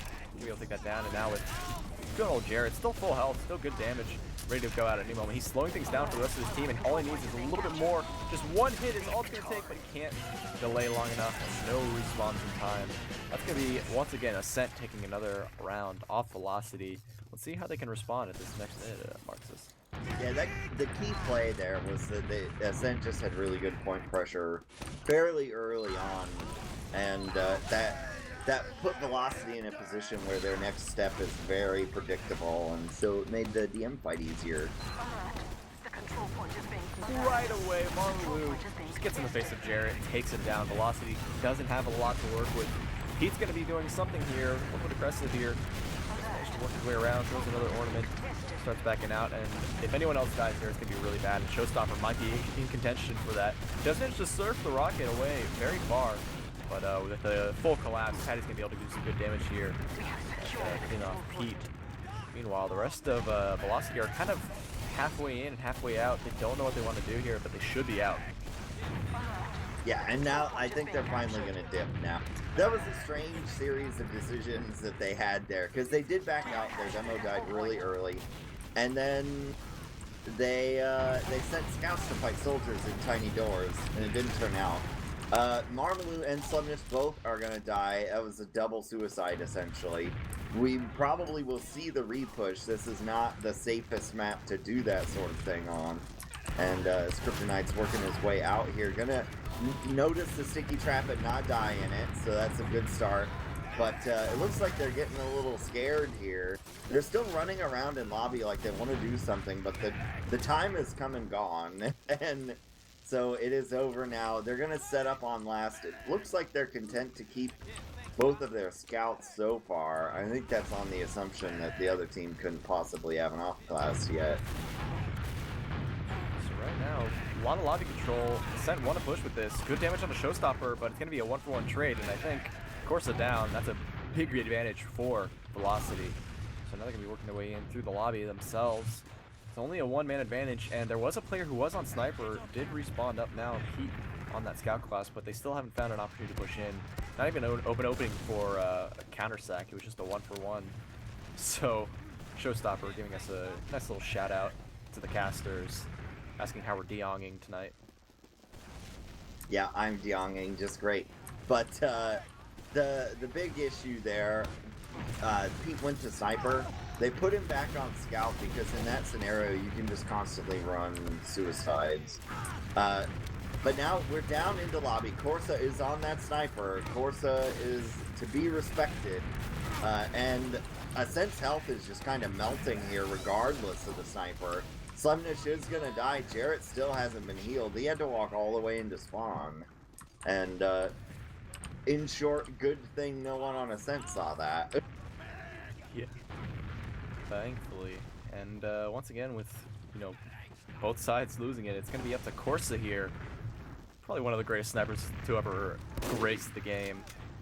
Very seasoned Highlander player, and he's also made his appearance in sixes, as you mentioned. Let me see what he's working with here. And actually, Pete's going to be setting the tone with the first shot into Patty here. Poor Patty couldn't do anything else, and that's going to be a quick follow-up into lobby.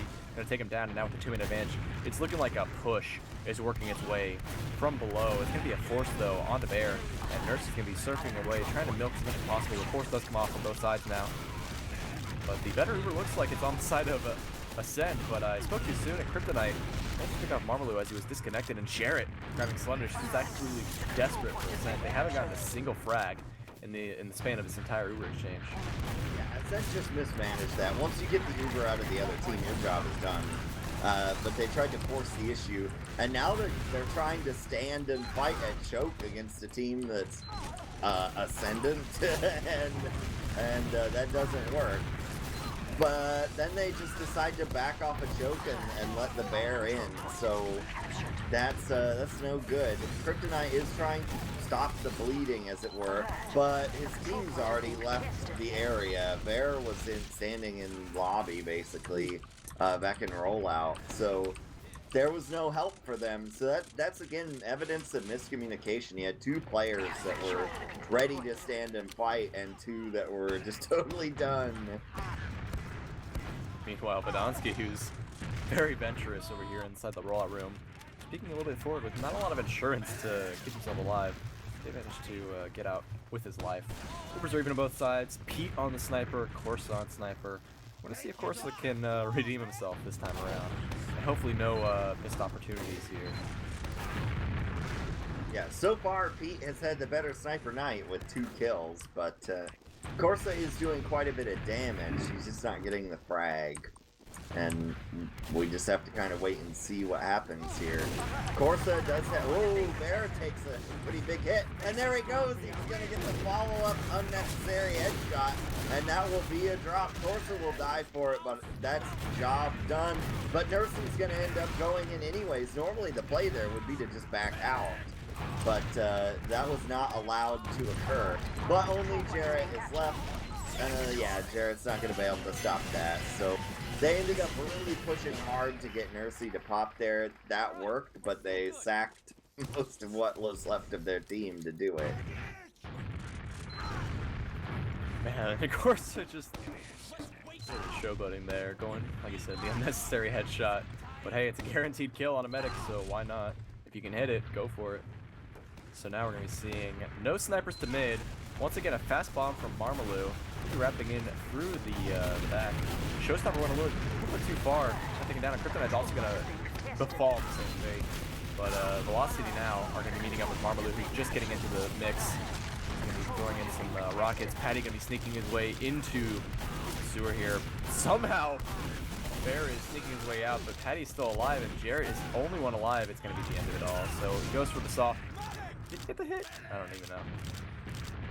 Yeah, well, it didn't make a difference one way or the other unless he's running a different saw than we normally see. But they're going to capture this pretty easy. Pete already on the engineer to try to staunch the bleeding. They've still got 12 minutes. This match could go totally different.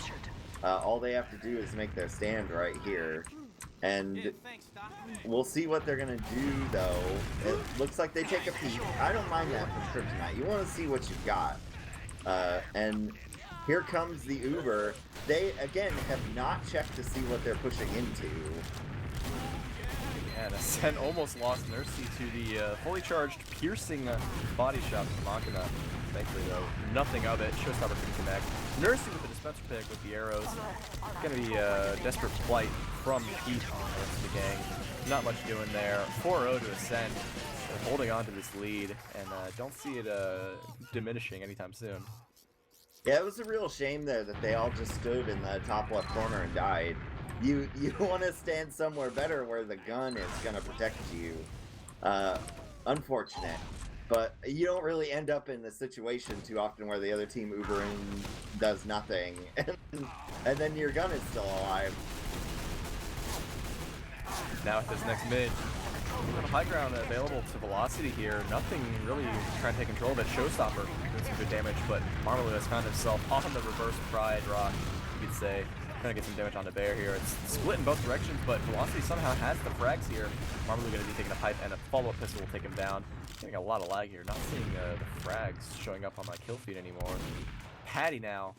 Only player really alive to do anything. Nursey was able to get out and escape.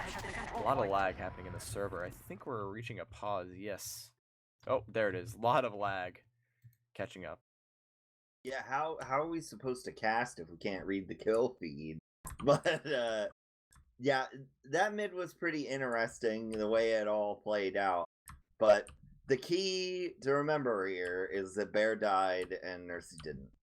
So that one's gonna pretty much set the tone for this.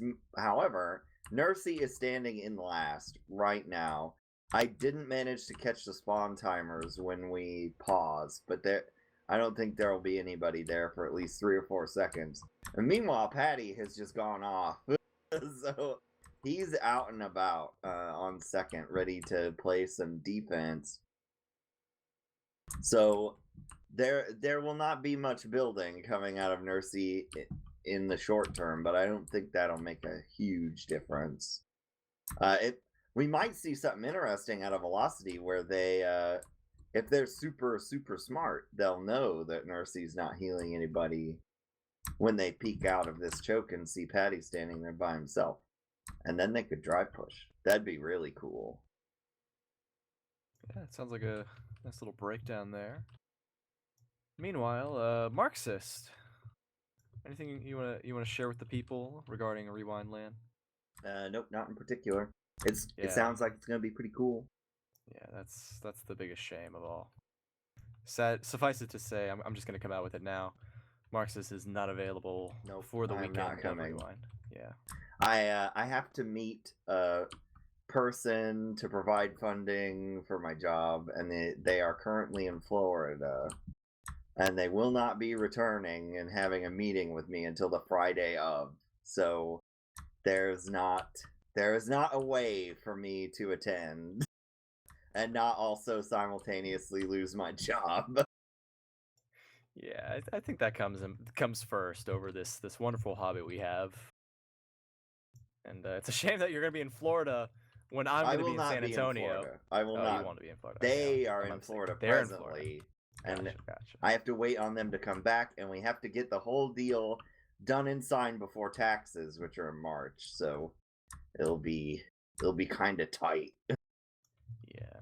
Well, either way, we've still got some pretty interesting people coming out to the Rewind Land. One of the people I can divulge with you guys in Twitch chat. This is a secret. We've got Dreamboat and Smithsonian. They're gonna be one of our caster combos going into the Rewind Land. And now that we're officially back to unpaused mode, we can stop giving some spoilers and details about the qualifiers and the Rewind Land itself. Let's get back into the actual match between Velocity and Ascent.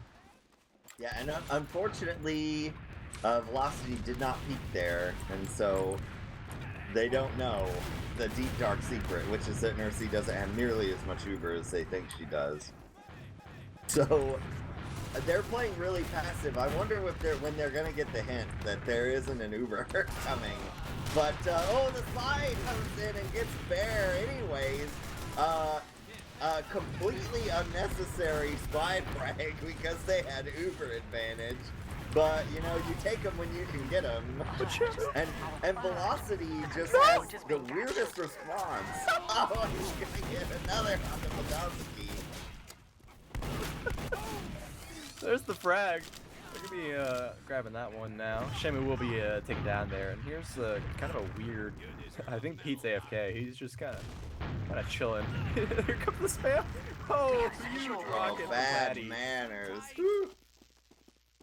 And it was Marmalou that timed out. Pete says, oh, WTF sick, nice frag. Oh, Jared timed out too. Yeah, a lot of players are timing out now. Everybody died. And then there goes the unpause. So I think when these sorts of situations crop up, the courteous thing to do is to just kind of stop.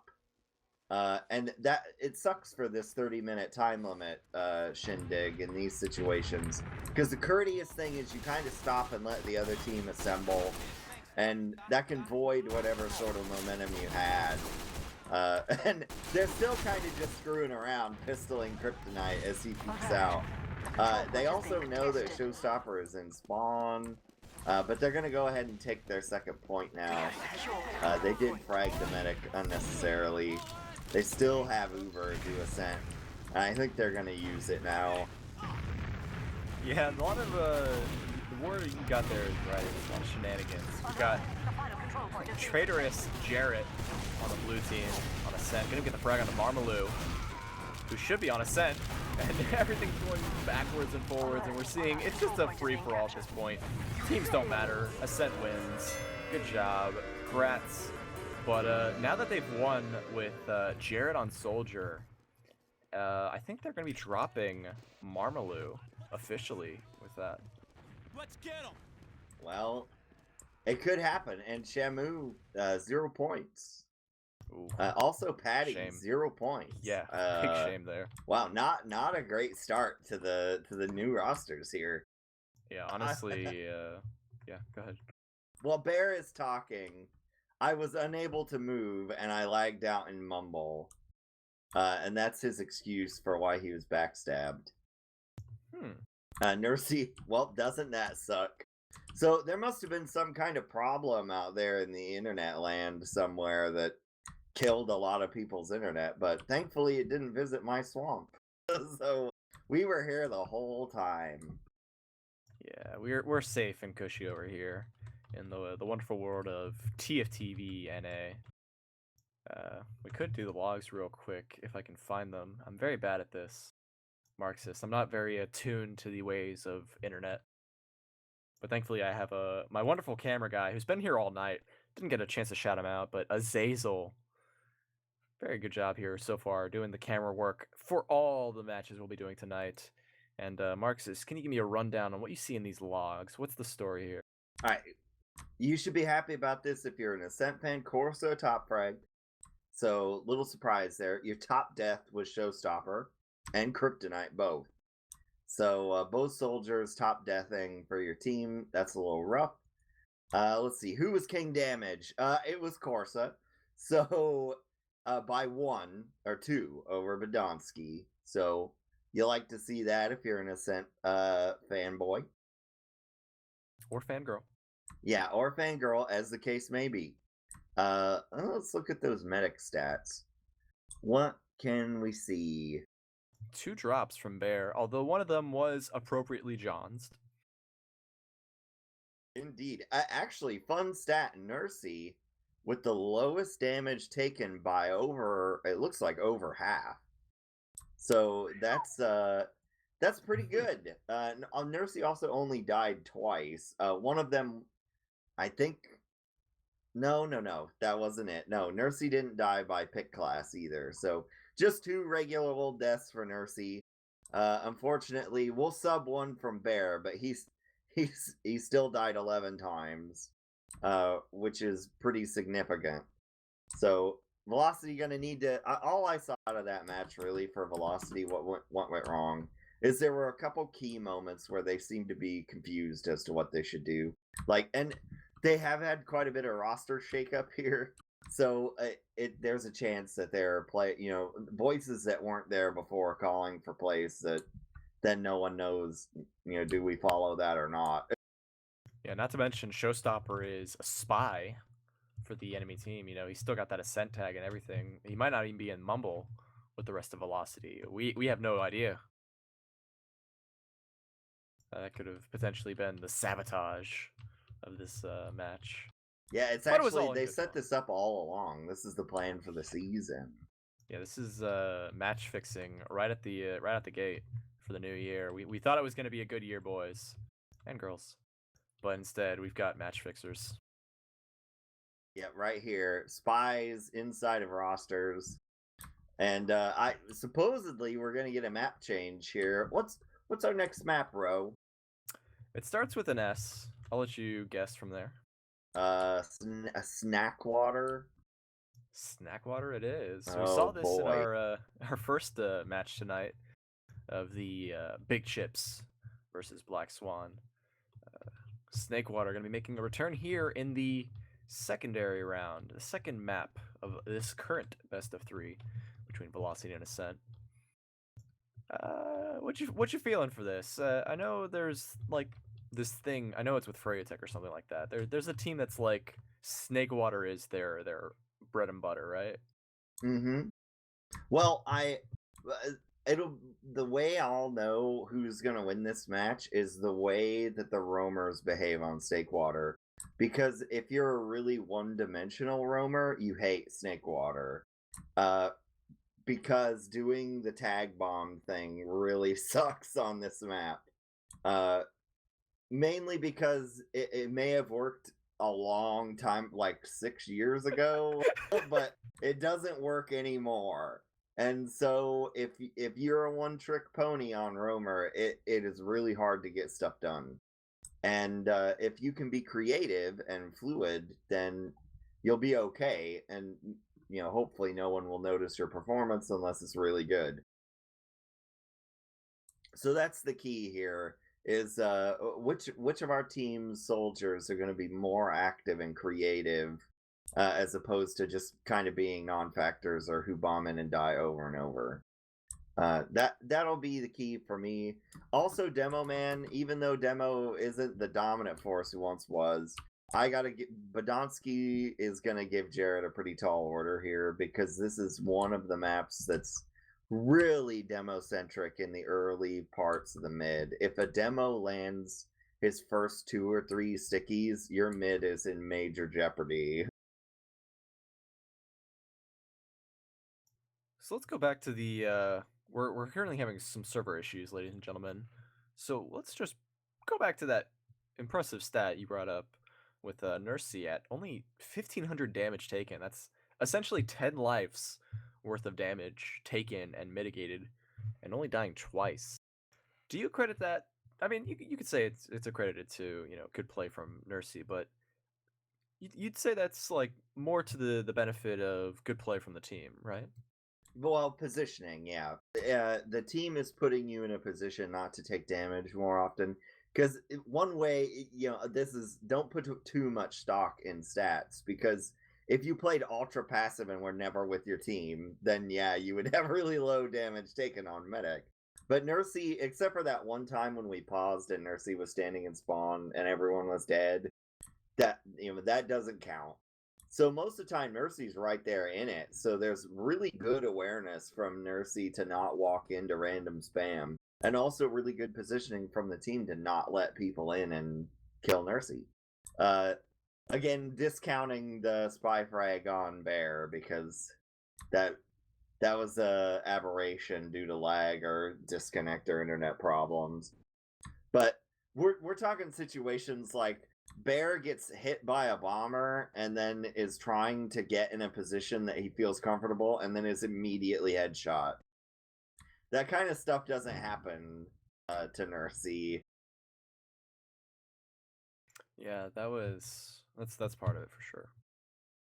It's just very good presence of mind, knowing not to be in the wrong place at the wrong time. You can get unlucky. I remember that the only death I can really remember from Nursey was right at the beginning, just getting caught out, and they still won that round. So at the end of the day, it's perseverance, you know.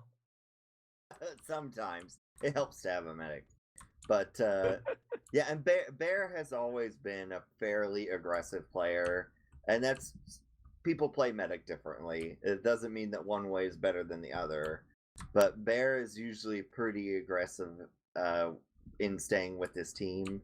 And that was what kind of surprised me in that scenario where he and Shamu just beast out on Kryptonite, and I think it was Kryptonite and Pete were up there ready to fight, and then they were fighting and realized that there weren't nearly as many things headed at the enemy as they thought, and realized that their team was standing at last.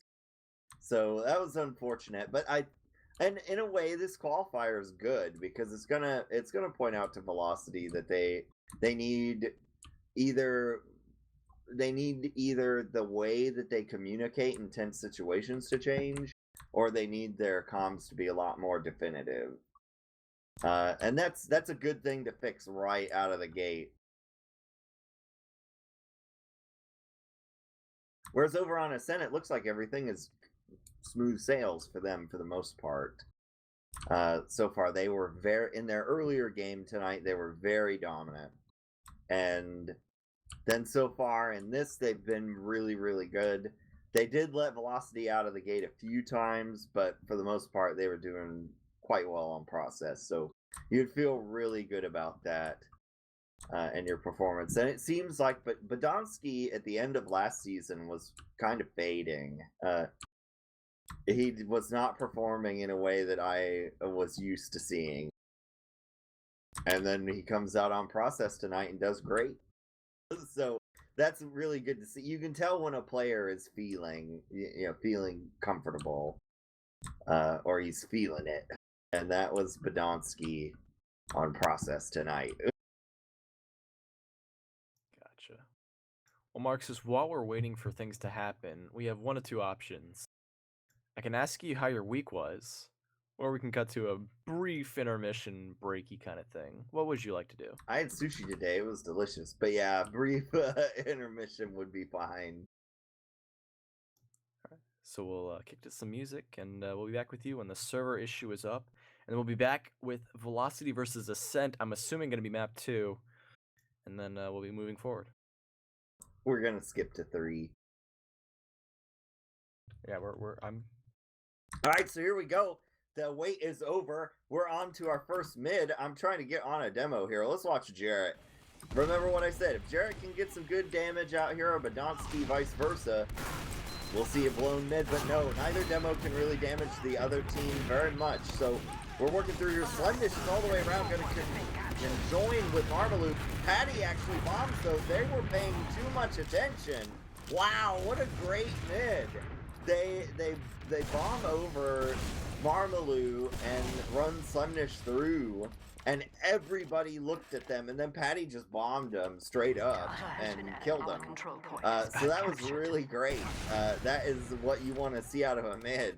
So now that here they are with full Uber advantage, things are happening, and we'll see an Uber come out shortly. Patty actually stands there with the door open for a long time, tempting fate, because Pete is on sniper, wants to see if he can get headshot, but he doesn't. Pete's gonna run out of there. Kryptonite's gonna die in a Badonsky sticky bombard. And there's already half cap. Really great point pressure from Ascent. Bear goes surfing away, but you can't get that far away. And Pete's all that's left, and that is an easy win there. So we gotta work out what's happening over on Velocity, because you cannot have that happen again. Yeah, no, that first mid felt like I was watching 2010, 2011 era of TF2, where a roamer can just kill a bunch of people for free. And then what just happened there was a double ace. They won the mid without dying and wiping the team, and they won the last push without dying and wiping the team. Yeah, so we got Velocity trying to come back here. We'll see if they run a similar strat again, feed in a player. No, they're not going to let this happen to them ever again. Kryptonite bombs in. Jarrett's gonna die to Nursey, however, and that is a bad start to the mid, but they take out both scouts on the other side due to velocity, and that is a really good thing for the mid overall. I think Patty's gonna die too, but he snatches that medium health kit down in the kitchen, and then takes an arrow before getting another medium health kit. So there's still 3 down, no demo. It's just Badonsky, Patty, and Nursey trying to make it happen. Pete applies a little bit of pressure, but I think that's quite enough. And they will get second here. So good, solid comeback. Good rebound from Velocity until Kryptonite dies. And now there is a Slumnish behind who is messing up their pots and pans. And then the push comes in and players get dropped. So yeah, disaster for Velocity. Again, did not respond fast enough to the player behind. And then were killed by an Uber. So Shamu is running around behind, did try to apply pressure to this back cap, is not going to be able to get it, but Donsky ruins his hopes and dreams. Yes, and now we're sort of settling back into things. Very high-paced TF2 right now. This is very good stuff. Velocity did manage to take control of that mid and start working their way into second. Right now, they don't really have much of an advantage to work off of. They definitely don't have the numbers to work with. Respawns all now just coming together. Marmalou, though, he was opting to go for Spy there, but just checking off classes. Pete now playing in lower, was getting eyes on the players in the lower area. Make sure that they're keeping an eye on players, calling things out, counting them, make sure there's no spy or sniper shenanigans, but all's good, all's well. And, I was having flashbacks there, Ro, actually, of many moons ago when Harblue on this map ran Spy constantly for like the whole game. And it ended up, there was another player involved as well. Actually, Sack comes in, doesn't even land a rocket on Nursey. That's Showstopper having to live that life. And we'll see what happens now, because they can't really do a whole lot. Pete doing his best to block the Sack. Jarrett's actually going to die as Slumnish pushed straight in. Patty is still in. No one is around the combo. And Shamu's got to try to kill the whole team. He can't, unfortunately.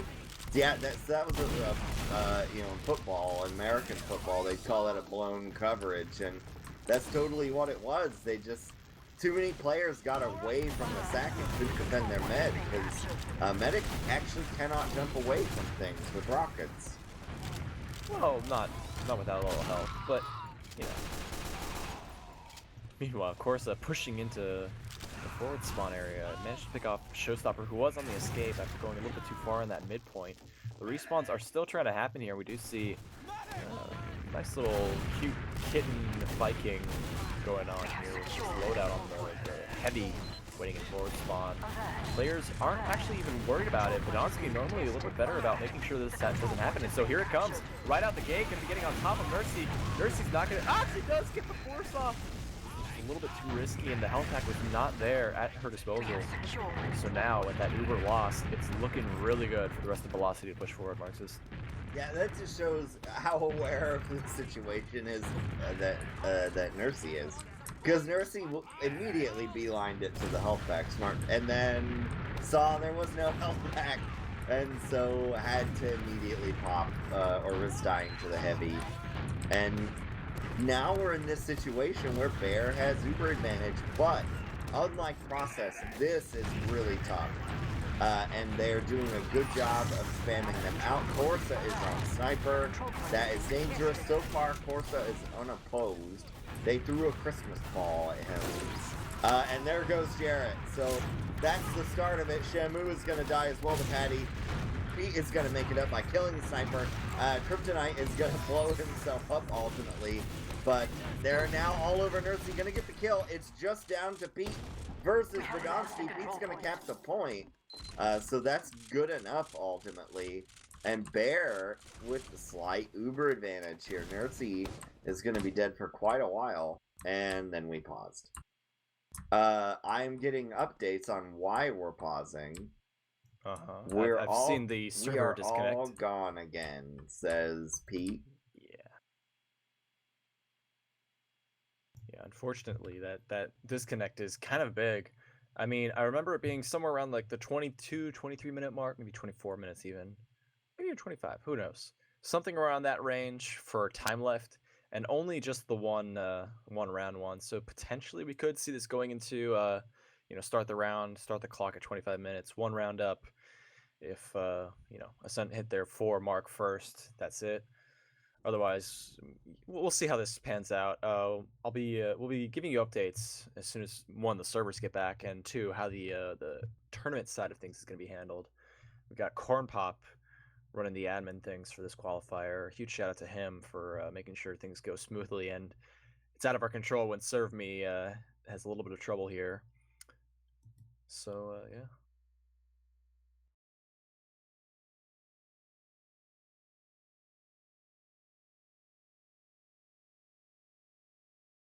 Are we still on? Yes, we are. Okay. We probably ought to go to a break because so it's the internet. Things happen, and it's really out of everybody's control. It just happens every now and again. So part of eSports. So we're gonna kick it on over to a break. We will have TF2 again tonight. We'll come back at you when we figure out just what exactly we're gonna do in response to the situation, and then we'll let you know, and then we'll probably start 5 minutes after that. All right, as promised, I am back. So here's the deal. There are video games being played right at this very moment, and what we hear is NFO went down for maintenance, and there was some sort of mistake. Yeah, we're paused again. So NFO went down for maintenance when we chose to do these qualifiers on NFO servers, and either that wasn't publicly acknowledged enough for us to not know, or it just wasn't checked, because who does maintenance at 10 p.m. on a weeknight in America? It's closer to midnight, yeah, sure, but these problems started earlier, so that's odd. And so unexpected problems.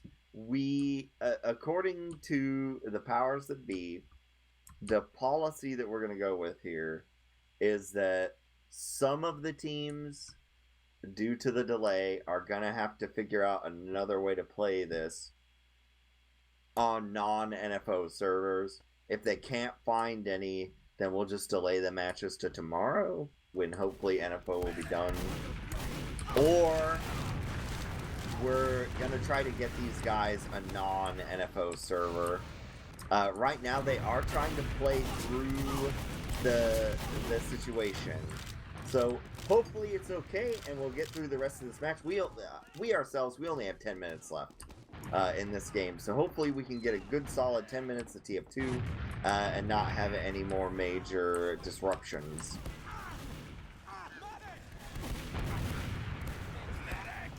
So as we see, they're coming in here. There is an Uber deployed. It is from Velocity. They're doing the best that they can. They're putting pressure on the point. Jarrett is trying to lock things out as best he can, but Corsa is going to recognize that he's just standing out there in the wind and kill him, and then everybody on Velocity dies without Jarrett there to support them, and the server died again. And then it's alive again for some players. Yeah, this is what our correspondent said is... Yes, and then it all dies. Oh wow, everyone's gone. That was fun.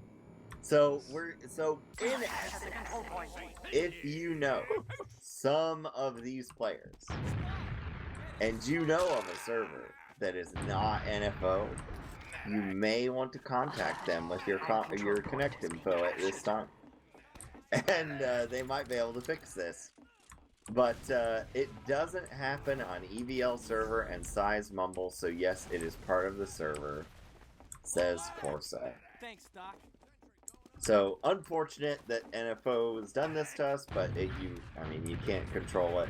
And our community is really heavily invested in NFO, so a lot of people are having trouble. In the meantime, Slimnish is on Medic. He is running Curtis. Tara is on Sniper and Kill Showstopper.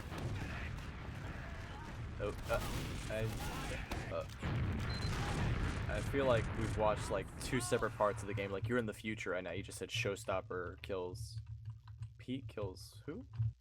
I mean, I can see the future normally. Normally. So, Slumdish has 98% crits. What else have I got going on? Oh, Bear has full Uber, so that's a problem. We'll put that down in the problem book. But the server dies again, so maybe the problem will be sorted out. So yeah, this is just the situation. Things like this happen. Not very often, to be fair. But every now and again, it's gonna happen. On the bright side, when they actually play at Rewind Land, unless an earthquake or tidal wave occurs, this sort of thing won't occur. Yeah, and that's they will all be exactly there in the same room. yeah, that's the big incentive for these lands, is you have no restrictions such as internet problems. We're gonna be seeing things to the best of their ability, and I would assume right away, as it is right now, that nobody's cheating, but I would also assume as players enter the arena and play on their computers, there are no cheating enabled things at the land setting. It's your place to prove yourself, you know? Yeah, it's where you show if you're legit or not. And yes. there are a lot of, in ESCA history, it was pretty common for players to actually perform very poorly at their first LAN. And so always the guy, you'd have some stud scout come out that was just killing everybody, and then they'd go to LAN and suck. And so then there's immediate cheat accusations forever until they go to LAN again and are fine. And it was just nerves. Yeah, But we'll see. And the fact that Scout has a rough time at LAN, since the soldiers are getting like a 200% increase in power, and Scouts have like it feels better for them, but it's just so hard when soldiers literally never miss. Well, and the big difference is some scouts have beneficial internet lag, where it's more difficult to hit them if they're kind of chopping through space and time periodically. Yeah, that reminds me of a wonderful stream highlight of 500 ping. I want to say, oh man, was that DJC or was that someone else? I don't remember. Yeah, no, I'm still living in the past of TF2, Marxist, Me much like too. yourself. I am the past, but I've internalized it. But there were, for example, Enigma. Everybody knows Enigma, the owner of TFTV. For years, there were accusations that he rate hacked because periodically he would lag, and it was a symptom of where he lived. It was just the internet was unstable there, but people never let that go until he performed well at LAN, and then they said, "Well, okay, he's not actually rate hacking." Yeah, Carl has definitely made a name for himself in this community. Well, we are paused again, so before we start playing word games, Azazel, how do you feel about music or frag videos? Either will do. Oh, no Not frag even videos, Marines? just music. I've got sad tidings for you, boys and girls out there who are looking forward to some hot Ascent on Velocity action. It's been rescheduled to tomorrow in lieu of this unfortunate NFO server conundrum. All of the teams have begrudgingly forfeited for, sanity's sake. So I'm not sure what the layout is for the brackets themselves, but I do know that we've still got all the action lined up with no predicted NFO maintenance scheduled for tomorrow. So we should be able to complete this bracket and this qualifier unabated tomorrow, with the conclusion of the upper bracket finals as well as the lower bracket finals. So be sure to join us tomorrow. It might be a little bit earlier, before 9:30. It might be at 9:30 for sure, as it was originally scheduled. Either way, you can find all the information you need at teamfortress.tv with the scheduling. And with that said, I've been Ro. My good friend Marxist here, coming in for the clutch and the lovely stories and great casting. and Azazel on our camera guy. Thank you all for hanging out with us, and we'll see you tomorrow on TFTV.